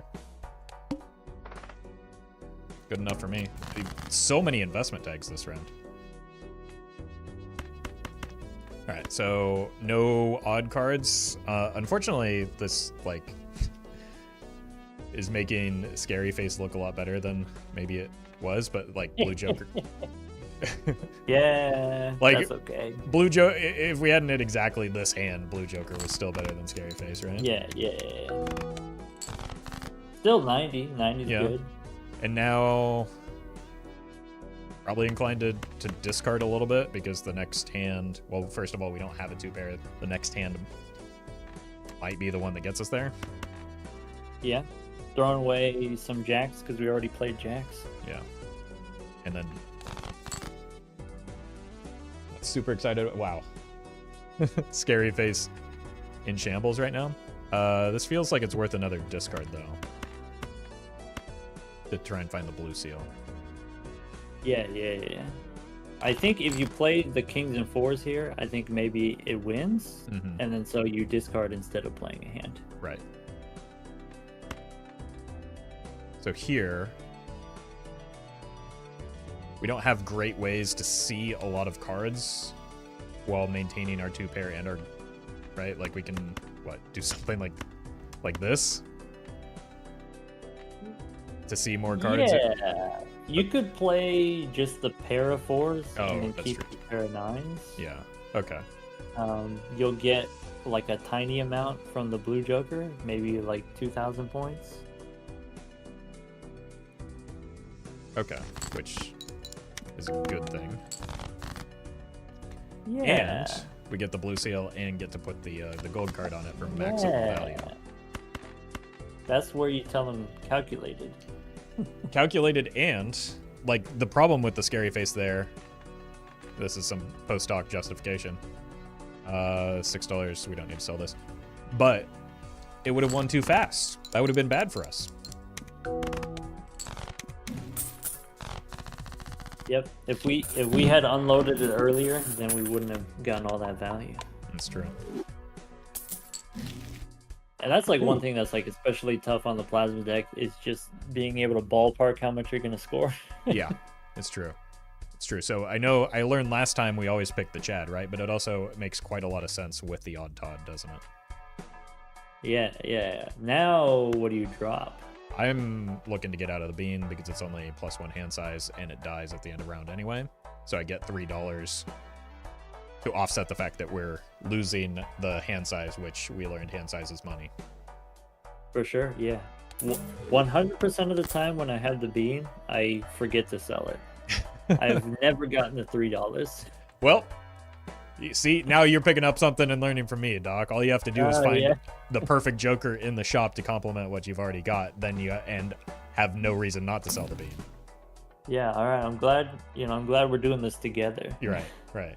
So I learned earlier, 50% chance to hit foil if the wheel hits. Does that increase the value of Wheel of Fortune on Plasma deck? Yeah, by a lot. I would pay $5 for a wheel. Say no more. I would pay $6 for a wheel, but I wouldn't go more than 6. Okay. Well, we've also got some packs to open here. And my god, how does he do it? Level 13 Uranus. You'll love to see it. Still probably worth... Like, I know we're about to encounter the boss blind, which is a little bit gross. But we do have a pretty substantial source of strength. It might be, like... Do we just want to add any odd card to our deck at this point? Yeah. Any odd or stone or bonus card. Well, we found some odd cards. Aces seem pretty valuable. If you take the ace, it makes it so you will see your stone card less and you will see the blue seal less. But maybe true. Against this particular boss, maybe it's spooky enough that we need the ace. Maybe we don't, though, because I really like finding that blue seal. It's a small difference either way. You know, it's a small aid getting the ace. It's a small, negative not being able to draw the blue seal. So I think it's relatively neutral one way or the other. I think I'm going to skip here. Okay. Yeah. Just because, completely respectable. I feel like our deck is getting really big, and I feel like one of our biggest levers of strength is the blue seal right now. Yeah. All right. Well, I've just completely thrown the run, haven't I? By not drawing the immediate hand that I want. I'm just kidding, but I feel like a pair here is reasonable with the stone card.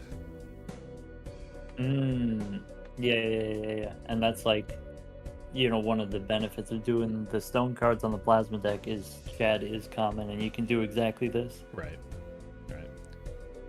Okay.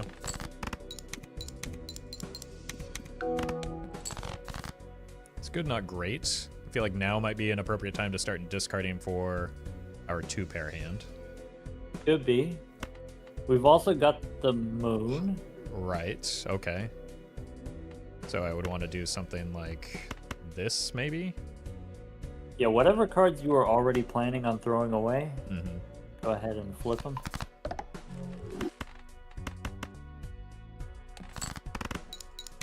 And then once again, doing the Chad action. Yeah, looking good. Okay. So, 2-pair wins. Period. Yes. With or without discards, though. I think because of Chad, if you have the 2 pair that has odd cards, then that wins, Okay. even without the banner. So maybe just don't break. We also haven't played high card yet, right? So even if we're a little short, that's just not super risky. Yeah, so if you wanted to be like extra safe, you could just throw high card here. Because it won't be 40,000. Right. Yeah, I feel like that's... It relieves a little bit of the pressure, Right. and like you might end up playing high card anyway just to dig. Exactly. That was my thought. Now the problem here if is... I'm going to do it anyway, I might as well do it now. Right. Problem is now we get to see slightly fewer cards, I guess, but...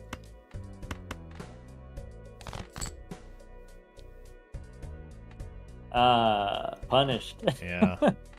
So the stone card is just better than an Og card, isn't it? Yeah. Okay. I don't really feel like messing around with the this boss blind and greeting for the blue seal. I know that they like maybe we could get away. Well, there's actually not even a hand we can play here, right? We've played pair, we've played hide card, we've played blush. We just need to win. I guess we could throw away a 0-point hand if we really wanted to, but yeah, if there's one more king in the deck, then you have about a 3% chance to draw it by throwing away 1 card. Okay. I think which is negative expected value.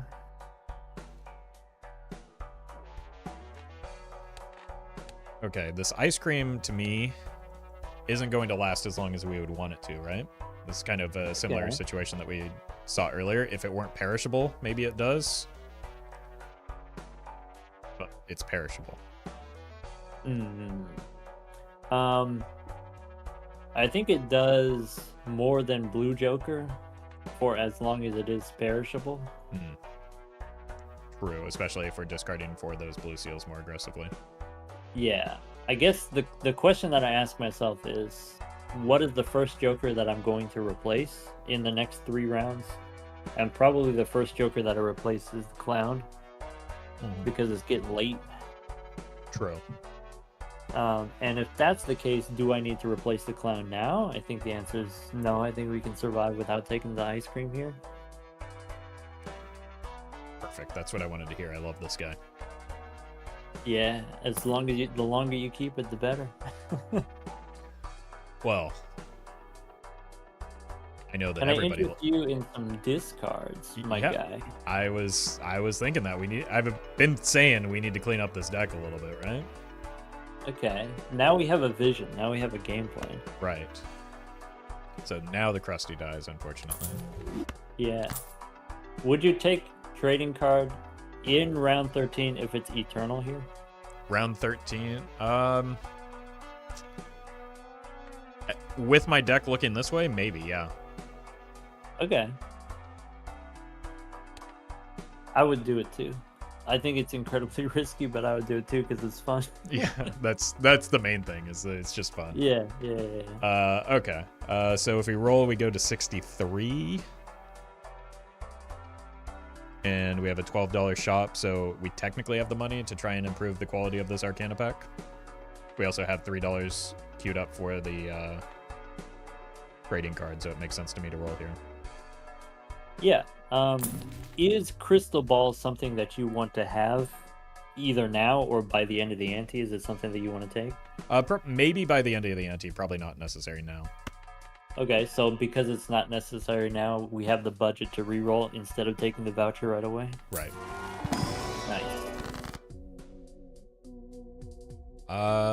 We have room for another stone card.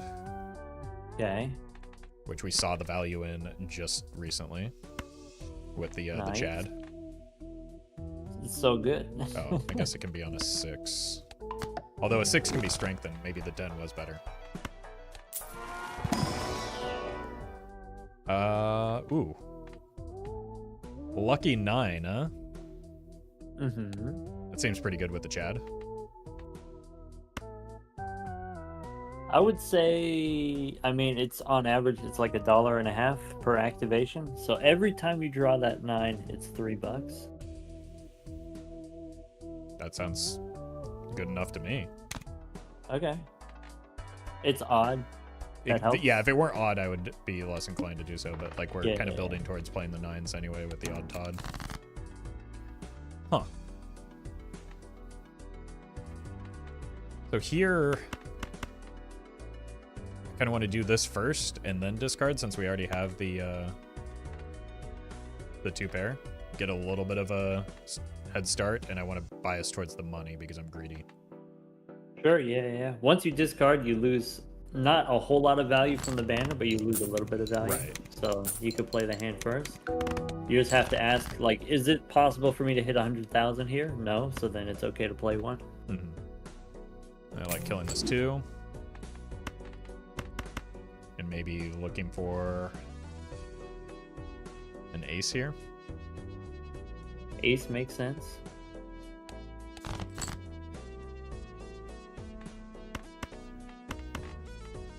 So this seems unlikely to win, given what we know.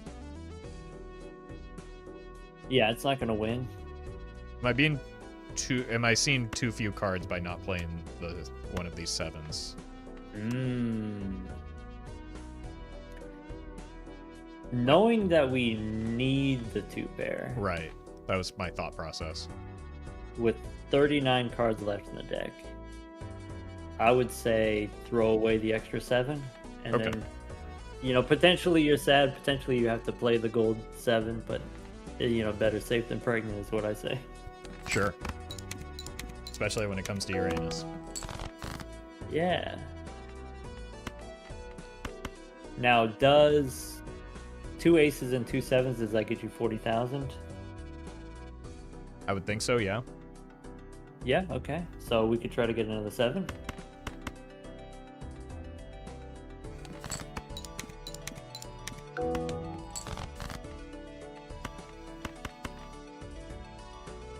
I feel committed to this stock. We've got to get the 7. Well, we got 9s. That'll do. Bummer. 9s instead, I guess. I mean, I'll take it. It's it's 7, 8, 9. So when you think about it, like, it's the same thing. Good thing we got that extra 9. True. All right, so that was 90,000 there. Okay. And that's with... So that hand wins if you play 2 of those next time. Right, and that's while being very far through our deck. Yeah, while getting with no nothing discards. from Blue Joker. Yeah. Okay, so we don't need the voucher yet, still. Might be a good time to reroll the shop. Nice. I don't know what to tell you. They just keep showing up. $10, so that brings us to 58. We've got $3 queued up there, so another roll seems... Jesus. Another roll does seem good here, doesn't it? You just can't stop winning. Yeah, I don't know what to tell you. If it's too easy, it's not as educational. Well, look, the last for round viewers was at home. the last round was pretty challenging, wasn't it? Okay. Do you $20 or another, could be an odd card? Yeah, that's kind of what I was leaning towards. I feel like earlier on, it would be an immediate $20. At this stage in the run, I feel like it's leaning more towards the death. I would agree. Even though it's just a vanilla ace. Right. Or a 7. Maybe 7 is actually better because you have the blue 7. Yeah, we have one extra 7. Yeah. It's a safety precaution. Protects you from dying. I mean, we kind of saw even though 2 pairs of relatively easy hand to hit, we still aren't reliably hitting it necessarily. Yeah. We did miss on the opportunity to take the stone or take the tower into the booster pack. Oh. Could have made 2 stones. Well, we're at our quota for stones, though, aren't we, if we take this one? Okay. So, blue seal or another odd card, like a 9? I really want this blue seal. Is that too greedy? I think blue seal is powerful enough that I take it regardless of what flavor it is. Okay. And then the So fact, I don't think it's too greedy. right, and the fact that it's stone is just kind of a bonus, right? Yeah. All right, so I guess at this point, do we need the tower to come along with us at this? If we just got another one, we've got 4 total. So there's certain cards that we're not trying to pair at all. 2s, I think, also Okay. 6s maybe, Yeah. and maybe jacks. So they might as well be stone anyway. Right. They're going to be more valuable, even on a throwaway hand, as a stone than a 2. Yeah. Yeah, we could check the 4s, we could check the 6s if any of those want to become stone. Or 6s want to be stone. So we know this isn't going to win in 1, so we might as well get a decent start going. Yeah, and then that relieves some of the pressure later. Mm-hmm. And so by relieving the pressure, then you earn the ability to be greedier. Right. So we want to get out of these 2s. Probably keep the 4. We don't need the stone because we're so close already. So let's start chasing those 7s. Yeah, don't need the stone anymore. Okay, now we want to chase the king, right? Okay. So something like this to try and find it. Well, you could just play the king as a high card. Oh, right, obviously. And I would actually throw the gold 4 away because it increases the chance that you get to use the blue seal and increases the chance that you can draw your other blue seal. That makes sense to me.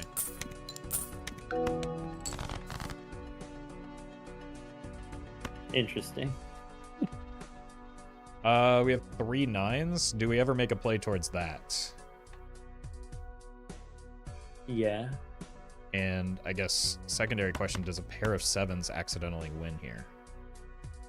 Accidentally? I think if you've got the stone card not in the pole position, then it's fine. It's not going to be 40,000. Okay.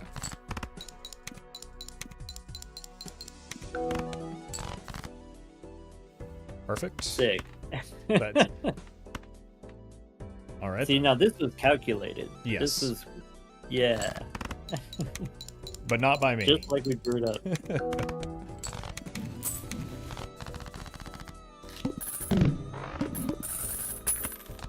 Okay, so we're getting 360 chips from levels in 2-pair now.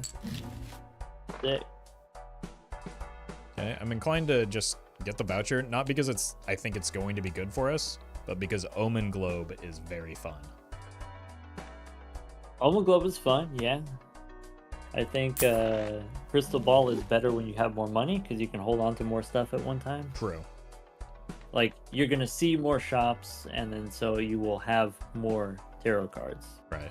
You'll actually fill up your slots. Right. And I have enough money that I can reroll, try and make this Arcana pack better.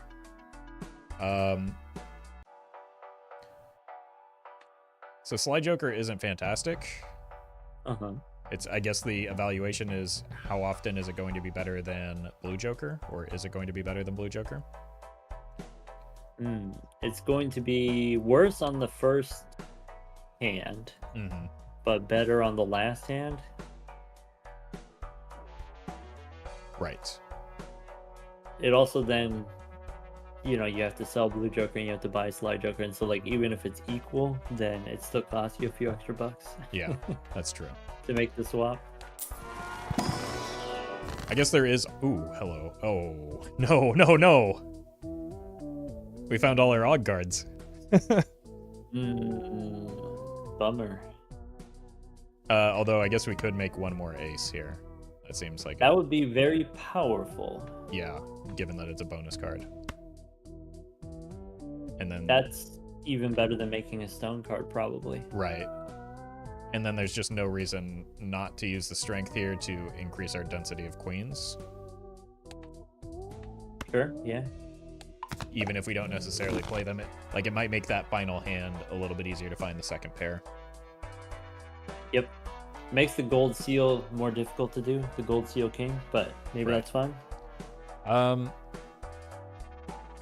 feel like as much as I like trading card as a joker, there could be something worth investigating in this buffoon pack that might long-term be beneficial. Yeah, I think it's cheap enough that even if you take nothing, then it's still worth a look. Yeah. All right, we looked. No, thank you.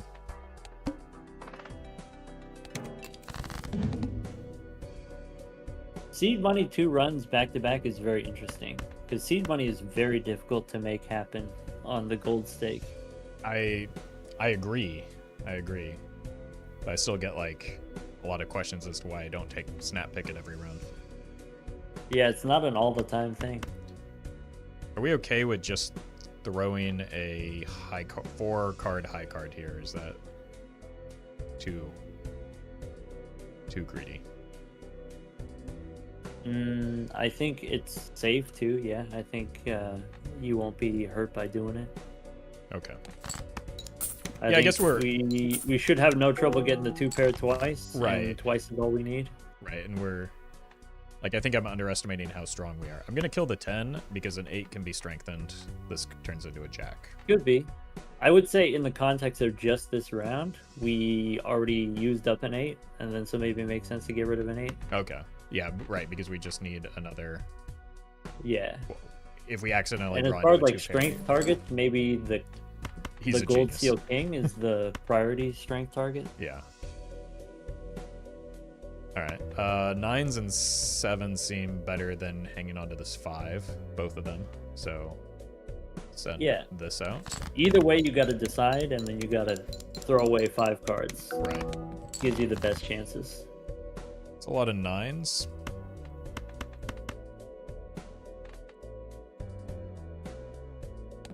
Okay, 2 pair again. I think is 100,000, and maybe doesn't immediately win on its own.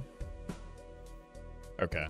So you're saying we need to find specific 2 pairs, or use the stone card? We need specifically an ace to go with the 9s. So, and maybe a stone card wouldn't hurt.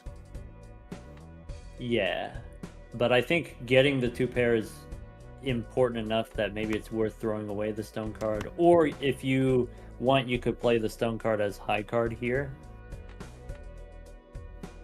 Okay, yeah, that'll get us a little bit closer. And then the 2 pair will be viable. Right.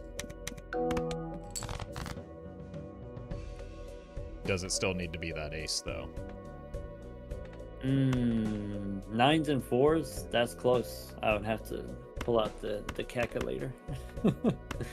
Yeah, maybe 9s and 4s with the stone in front. Okay.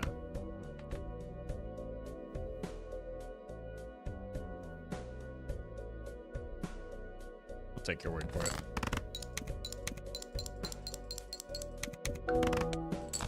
Okay. Calculated. Yeah. Without the stone there, we lose. Yeah. That was spooky. That was spooky. That was spooky. Does that potentially indicate a need to take the time machine here? Is there a need? I would say so. Yeah. That felt very close. And so that's why, if we're taking it because we're short on strength, then we take it now. Yeah. And then, even if there's not a need necessarily, then you probably get enough scaling from 3 rounds to make it worth losing a hand. somebody took away the Uranus copies? Well, we used them all up earlier. Oh, okay, that makes sense. Yeah, So yeah, I opened yeah. that one because the Pluto's here. I rerolled now to try and get Arcana value. And we're really looking to kill these 6s. Via stone. Mm-hmm. Yeah, send them to the Stone Age. And then Magician makes sense with the Hanging Chad. Heck yeah. All right.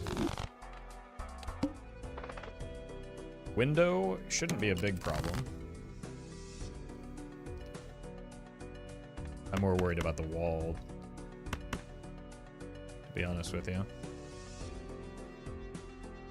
True, yeah. The wall and the violet vessel. Yeah. The big numbers, that's going to be tough. Alright, so same thing we've seen earlier. Get the king value while using it as a pseudo discard. Yeah. Murder this Any 8. consideration there to play the flush with 3 odd cards? I went completely like you suit played blind. the 9 of clubs, the ace of clubs, the 7 of clubs there. Yeah, I went completely suit blind. I'm sorry. So I I wasn't paying enough attention to that. 1 second. 1 second. No problem. Alien, thank you for the raid.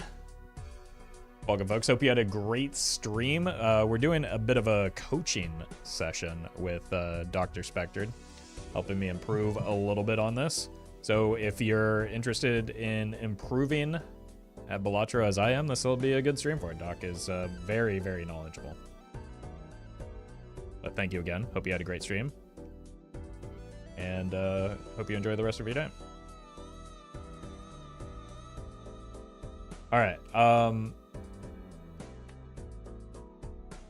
Sorry about that. We got a raid from Alien. So Awesome. Welcome, Raiders. okay. So yeah, sorry. Yeah, so just real quick, the flush discussion. Yes. So it was possible. It would have cost us a lot of odd cards. And so maybe playing the flush there, even it would have given us more points than playing the high card, but it would have cost us too many odd cards, preventing us from playing the 2-pair in the future. Right. All right. Speaking of playing the 2-pair in the future, 8s and 10s are kind of the same right now in terms of how many we have in our deck. So now would be an appropriate time to kill a 10. Yep. But we do still need to find that 2-pair, so I probably want to keep the ace and the 9s because we're a little bit on the weak side. We can't really value the gold card too high right now. If we get the ace, then we can one-shot. We can hit the 120 for sure. Okay. So just hit the ace then. Now, okay. do we look for the blue seal? Oh, okay. Because that's the scaling that we need in order to take advantage of going back in time, right? Yeah. If you know for sure, you got the points. Well, I don't know for sure. I'm counting on you to know for sure. Oh, okay.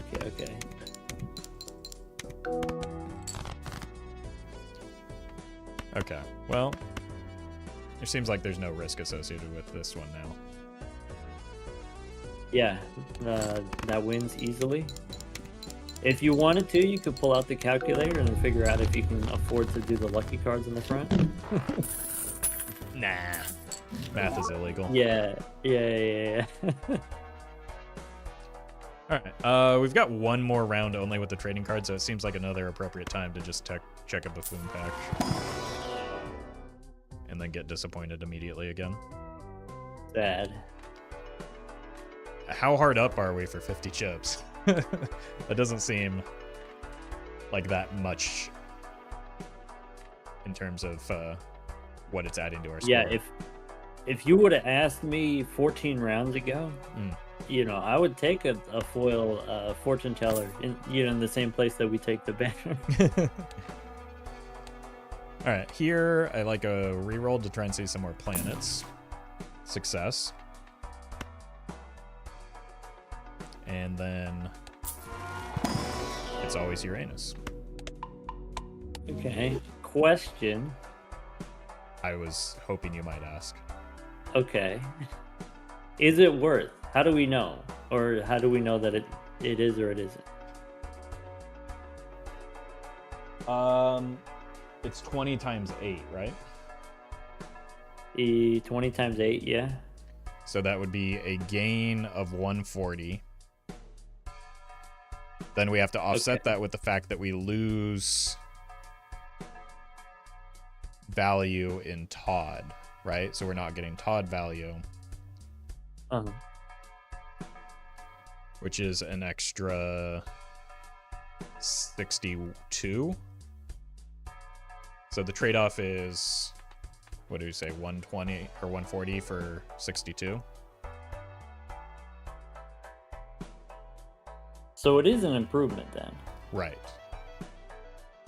And it becomes more of an improvement when you get more of the planet cards, right? Right. Is it enough of an improvement to, kind of shoehorn it in? Maybe, honestly, because we do have, I mean, it's not mandatory that we keep it just because it's better short term. True.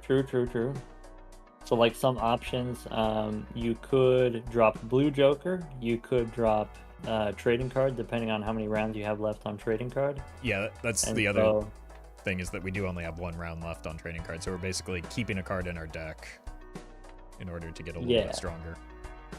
And so, maybe it doesn't work out, but also there's a chance that it could. And the main thing that I think it does is it expands your outs. So right now we win if we get odd cards, we lose if we don't. Right. Here we can add face cards as another possible out. Right, yeah. Which is something that also decreases the need to have the trading card anyway, right? Because if we have more outs, we need a little bit less deck shaping. Yeah. Like here, assuming that you already have Chad, if I made you choose between Todd or Photograph, then Todd does more. But then potentially the Photograph covers a weakness that we have. So if Todd does more, we still want to draw harder for the odd cards. Yeah. That's still the focus. Right. That seems like a good hand to play here.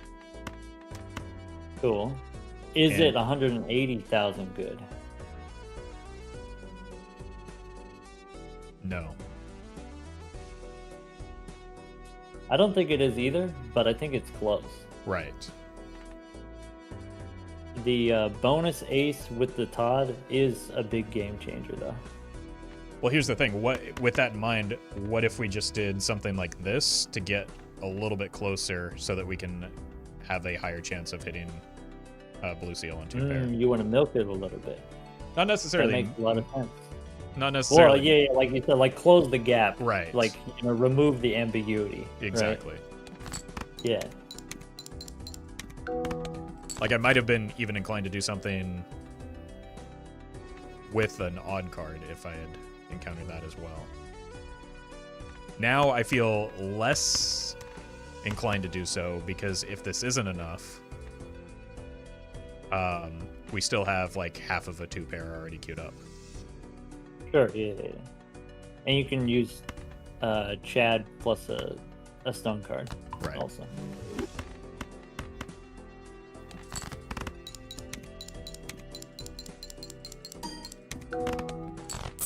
Perfect.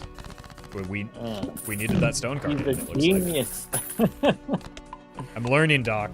I'm learning. I'm also learning that continuing to get levels in 2 pair is phenomenal. Yeah. Everyone knows, okay, the blue seal is overpowered, and you get the blue seal, and you're gonna have a good time or whatever. But there is a little bit of strategy to it. You can get even more blue seal value than someone else might. Huh. Speaking of blue seal value, that juggler seems like something, doesn't it? Okay. What would you get rid of? My heart is telling me to get rid of Blue Joker. My brain is telling me that if we're focusing on Odd Todd, we would want to get rid of the Photograph. Okay. So you're saying Blue Joker helps us always. Photograph helps us potentially not very often. Right. And then, we have less need to, be in a situation... the benefit of Photograph, as you mentioned, is that we don't have to chase as hard, or that we have more outs. But, we also have more outs. They cover the weakness. Right. We also have more outs by having more cards in hand. Yeah. Yeah, I would drop the photograph here. Okay. It pains me to do this. Makes it easier for us to get 2 pair, makes it easier for us to get blue seal value. Right. And then I think we hold back on the reroll, even though it can make the Arcana pack better, just because we are going into the boss blind. And we definitely don't want either of these two, so we just skip. Yeah. Skip, and then the fool could copy Uranus. True.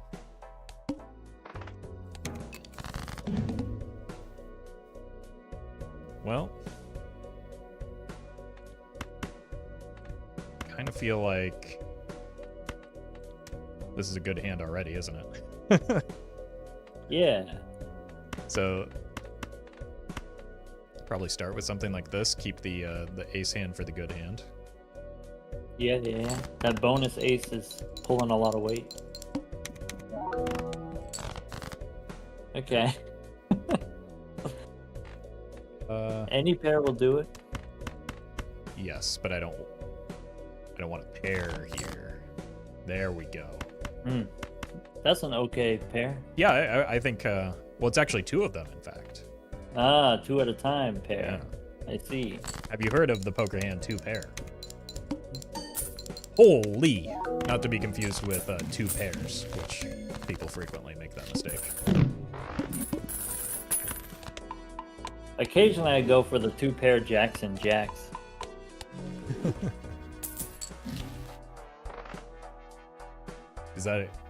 Is that something you can do on stream? Oh yeah. That's a bummer. Wait, we have the reroll. No, that's fine. We're fine. We're fine. Nobody panic. It's not gonna kill you. It's not gonna kill me. It's gonna cost me $50 though. That might as well kill me. I mean, there's only 1 ante left after this, right? Yeah. Because you got the blue seals, you probably don't need to do any more shopping. You probably just coast through to the end. Yeah. Where's the fun in that? I'm gonna re-roll the boss blind. I know it's not necessary. Okay. That was a mistake. Nah, we got him. No, we do, but it definitely is worse off than we were, right? So let's maybe get a sense of the hand here. Also, the stone should have gone up first, but okay. Oh, well, that's it easy. goes first if you want to score more points, which maybe you don't. I Maybe clearly you want the lucky don't. I card. clearly don't. Past me just had the vision that I don't. Yeah. So I do want to find that blue seal. Well, this is just going to win anyway, though. It might be 2000. Yeah, with the Oh well. yeah, that's all right. At least we can be fairly confident going into the You boss think we fight. might beat the needle? I think we might, yeah. Okay. Especially if we simply just like get more copies of Uranus, which catastrophic. Maybe I shouldn't have even taken that in case of a fool. I feel like it's been a minute since we've seen Uranus in the shop. Obviously, the blue seal's doing a lot of work, but Yeah. Whoopsie. beans. Okay, here's what I'm gonna do though. Oh, We're just gonna go glass mode, and it's like PhotoChat never left us. oh, that's some technology. Yeah. Oh, hello. I like money. Do you like money, Doc? You know, I like money too. We should hang out sometime. What are we doing right now, if not hanging out?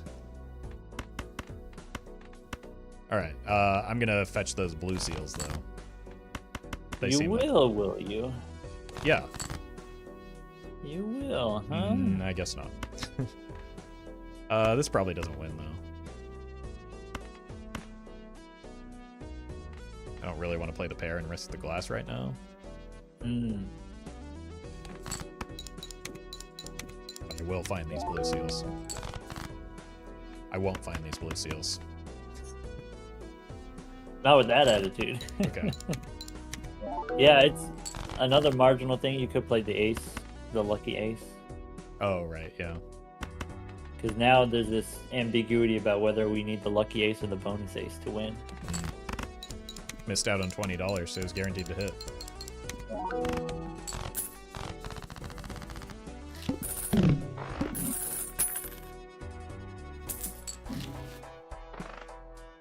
Okay, roll. It's probably good enough to take a peek. Well, I guess I can roll once more because I'm going to anyway.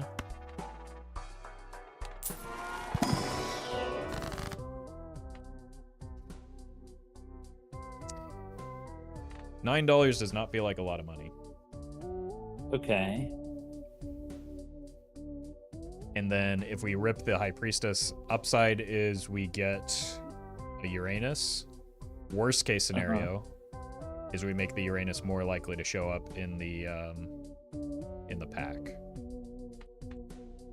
Yep. So I do it too. Okay. We've done it. And I also just maybe like getting this tower card. I don't know. That seems like we've got an awful lot of junk in our deck right now. You've got a 6, you've got a 2, you've got 5 4s, so maybe you don't turn that into stone, but I think 6 and a 2. maybe there's an 8 you could do, Yeah. Jack you could do. Okay. So that you have some hits still. All right. And you don't have to, you could just save it for a rainy day. True. I think that's one of the things that you learn from the Jokerless challenge is saving tarot cards not to use right away and just like, okay, well, I have this kind of safety net that I can activate when I need it.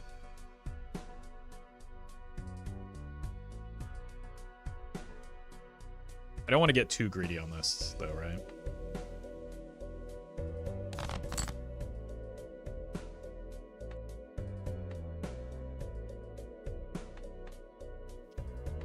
So what if I make the stone card money card?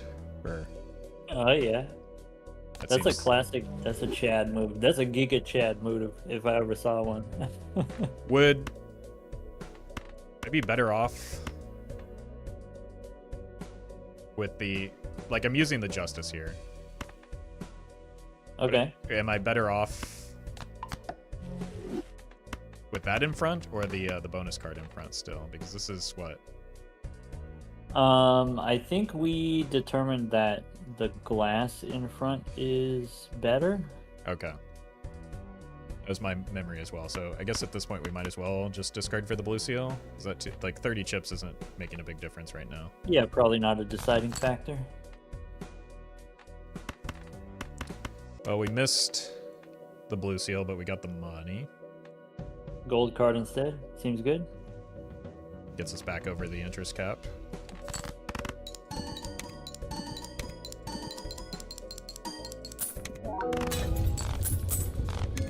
Crunch. Maybe a little bit of overkill, but I don't know. I don't want to take any chances there. Talking about overkill. We could go back in time again. Yeah, that feels a little bit less valuable here. When like the point of it is to get more time to scale up the blue seal, but it makes it harder to find the blue seal.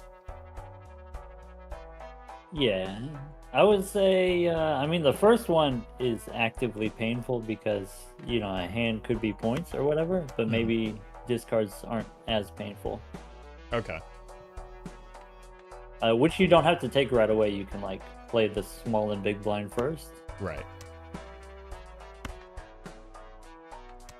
You can also combine it with the boss reroll voucher, where you can go back in time and then reroll the boss into an anti-7 boss instead of an anti-8 boss if you needed to. Right, because... Ooh, hello. Kind of like this on a 9. Yeah. Or no, the stone card, obviously. Stone you will always play. Usually with the Chad, you want to put the odd cards in the front spot. Yes, but this is easier for throwaway. Yeah. Because what you could do is you could play the stone by itself or like with high card just for money, and then followed up with the nines or whatever, the 2-pair. Here's a question, especially if we're taking the time machine. Does Dusk become better than Blue Choker? Ooh. For sure, without a doubt.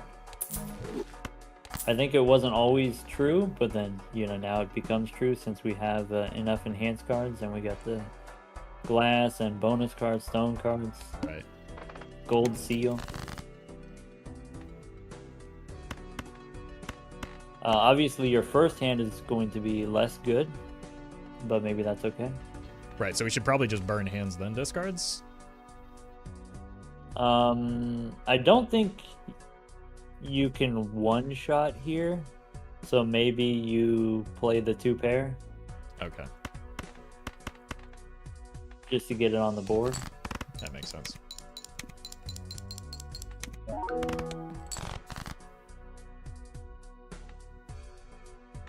And then with Dusk, you should be able to get the rest. Right. Especially if we hit another ace for the bonus ace. Sorry, especially when we hit another ace for the bonus ace.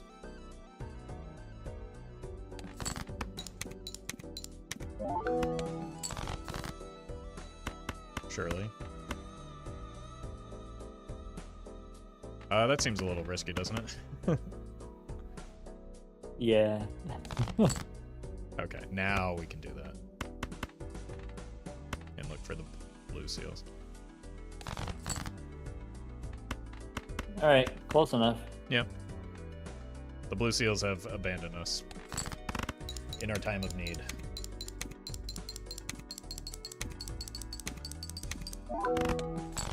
Okay. Well, you were right. It did not one-shot, so...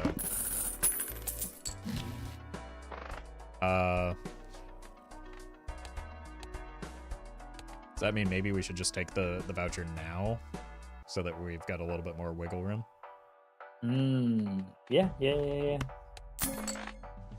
I think you can get 2-pair 3 times, but maybe if you don't want to sweat it too much, then maybe take the voucher now. Yeah, that was kind of my thought. Probably into making more of these 9s. Yeah, just to help get those 2-pair. I think it wants to be that 10, though. Nope, we've got 3 10s. No, we've got a lot of 4s, though, so it does want to be that 10.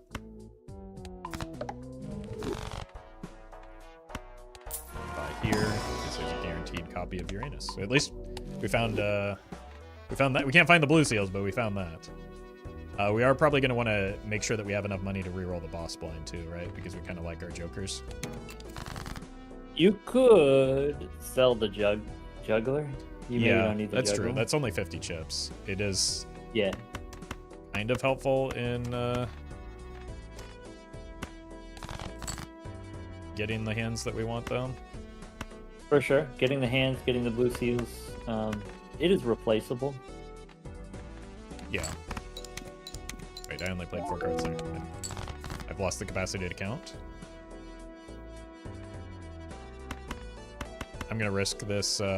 We know that we don't score 300,000, right? Wait, maybe we were actually there. Yeah, it's not going to be 300,000 if you only have the 9s and you don't have both odd cards. Right.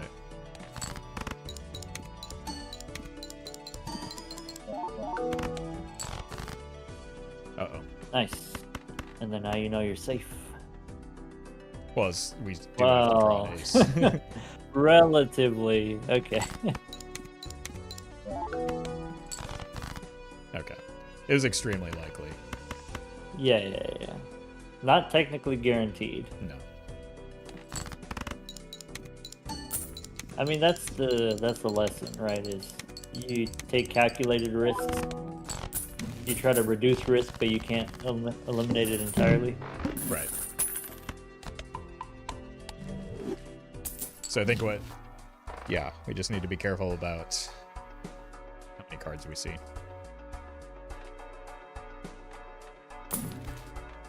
Cool. There's no reason not to buy it. This is also very good.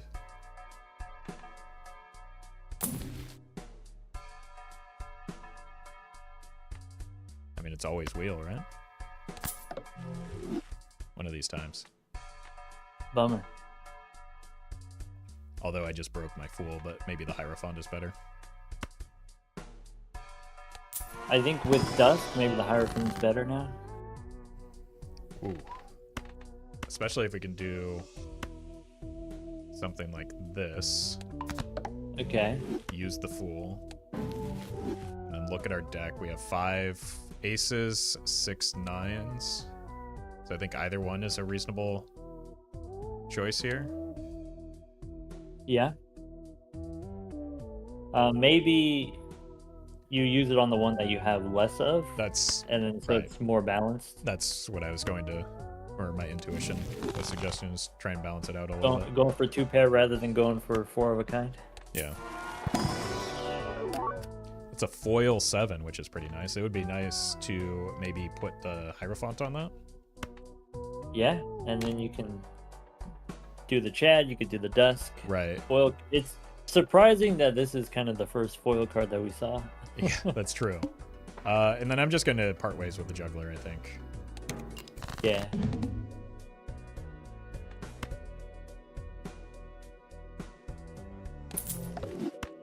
And I feel a lot more confident in our ability to draw a 2-pair now. Okay.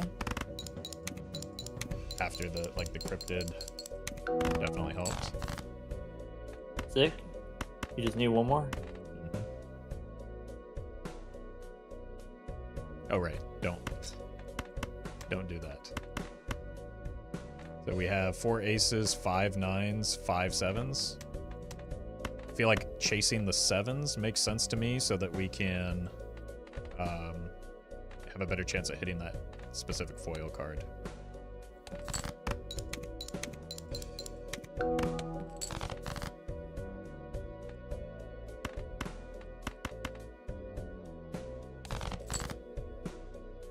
Uh-oh. Ooh. I mean, it's the same thing here, right? We're very likely to hit a 7. That's our best bet. Better, yeah, more likely 7s than anything else.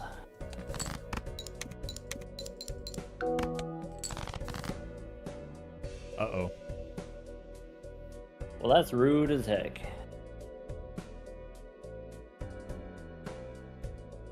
Okay. We've got Dusk, we've got Chad, we've got Hierophant. Best we can do is either high card or a pair. Right. Stone card goes in the front for the Chad. So Ace is 70 chips. Happens twice. If you use the Hierophant on 2 4s, then that's 34 chips, happens twice. So the high card and the pair are the same. So if they're the same, we would want to play the high card just for the extra money. Yeah. If there's any way that you're gonna live here, then you might as well hold on to the gold card. Right, and have the Hierophant. You could consider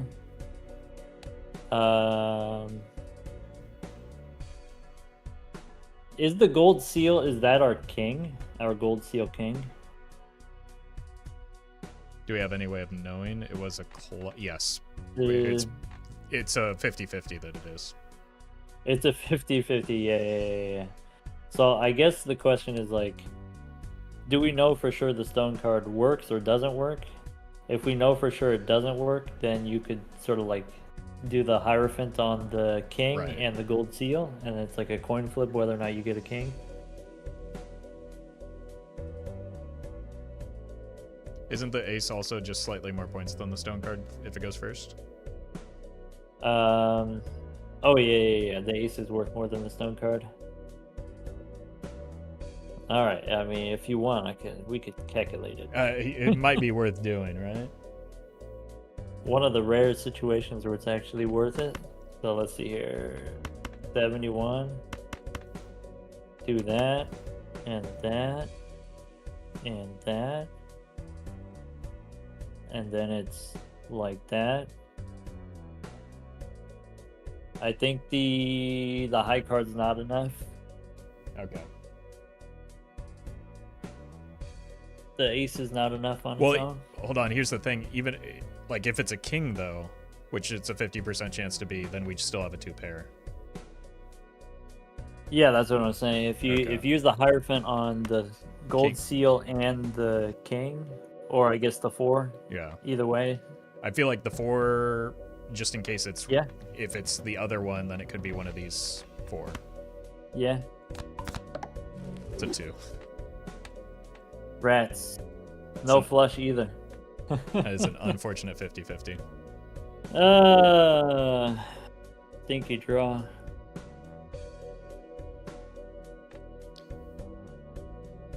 Yeah, I mean, I still have those 5 7s in the deck is kind of the problem. I just chose wrong, but like... Yeah, maybe. I think it was the... I mean, it was the same odds as the 9s. Better odds than the aces. We just happened to hit the aces. I guess the one question is, would a single 2-pair as a dusk hand have cleared? Yeah. Single 2-pair would have done it. Okay. Like, would it have given us the 440,000? Oh, you're saying like, okay, we don't play 2 hands. We play just the one dusk hand, the final hand. And so, like, what does dusk do in that situation? Dusk gives us stone plus bonus ace. Yeah, it might have actually. It would have been really close, but it might have worked. Okay. Yeah, so maybe... I wouldn't have gone for that. Like, it might have worked, but I wouldn't have gone for that. I wouldn't have had the confidence that that would be enough. Okay. So, realistically, this is just a consequence of the draws in the way that they happen. There wasn't, like I saw... Yeah. I would have played it the same way, and then, like, if you get the bad draw, it's bummer. Okay. That's somewhat reassuring, at least. We did what we could. But... Yeah. Happens.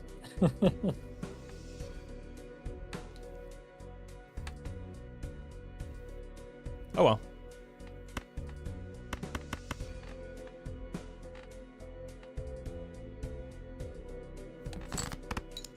Oops. Yeah, maybe one takeaway from this run for folks at home, maybe don't be afraid of Eternals. No matter what deck you're on, just sometimes you just need it to do the thing in the short term, and then you just accept that you're going to have one less Joker slot in the future. But like here on the Plasma deck, having the banner, which objectively is not very strong, even on the Plasma deck, not very strong in the end game, but allowed us to be greedier in the short term, allowed us to generate more value in the short term. And so potentially that allowed us to make up for the fact that we were missing a Joker slot. Right. It by allowed just like having a more powerful deck and like having more powerful other Jokers. Right. It gave us the strength early, which allowed us to scale 2-pair, to have the money to scale 2-pair, right? Because if we don't have that extra money that maybe the banner provided, we don't have the money to buy all those copies of Uranus that we saw. Right. So you're sacrificing the long-term strength in order, not even necessarily, right? Because we gained back more than a Joker slot by having it allow us to breeze through the early game. Yeah. A lot of different forms of value that you can get. So like you can get money from just interest, or money from playing fewer hands each round, extra value from the blue seals, things like that. Right. Okay. Well, it's about time to I mean, it's been 4 hours, so I don't want to take up too much of your time, but I do want to thank you for hanging out and for instilling some of your knowledge into us mere mortals.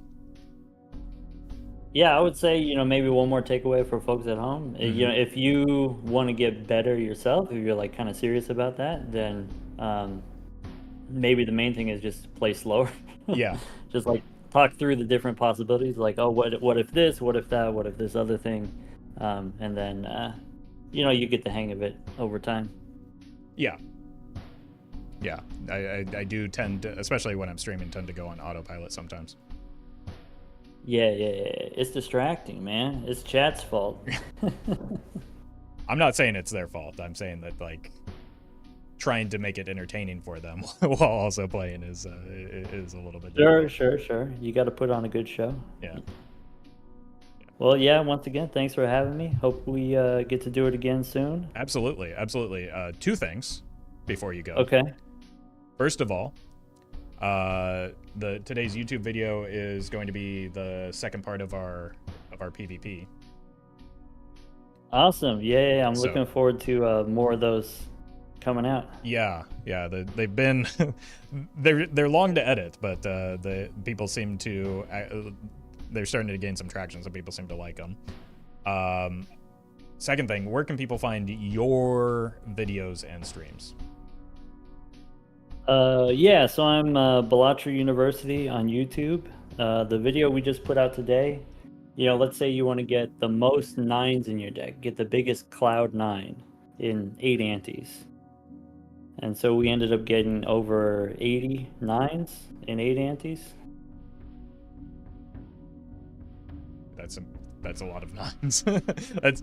Yeah, so sometimes we do wacky challenges like that. Sometimes we do gold stake stuff like this. So if that's something that you're interested in, Balatro University on YouTube.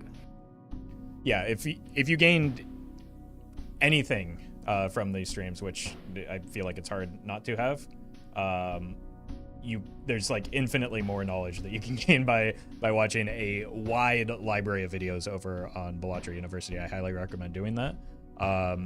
Doc is also quite a bit more patient than me, so if you're like looking to and takes time to explain the plays in more depth and answer your questions if you're looking to learn a little bit more live as well. So I would recommend checking out twitch.tv/Dr. Spectred as well to learn from the videos in real time. Yep, Dr. Spectred on Twitch. I don't stream as often as you do, but when I'm live every once in a while, come check it out. All right. And one more announcement, the multiplayer stuff. Zano's putting together a multiplayer league.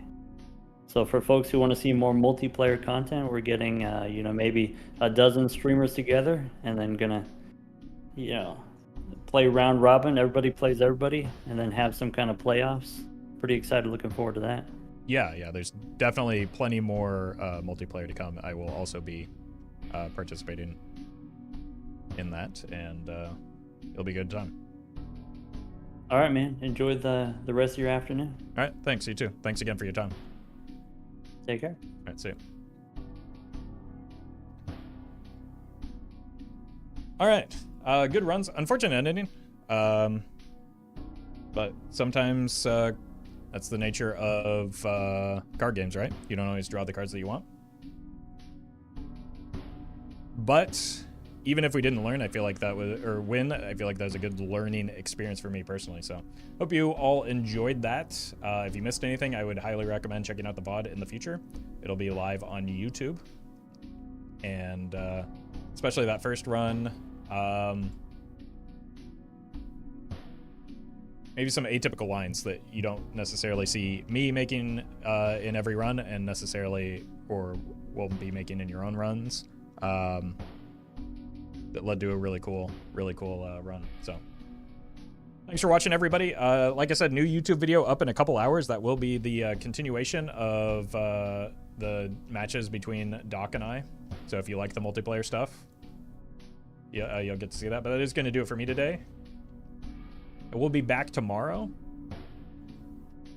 Probably doing maybe some more casual runs. We'll see. I don't know. We'll see what we're feeling like.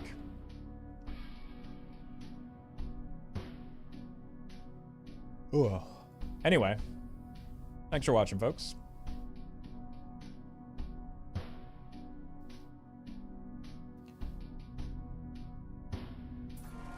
All right, Twitch folks.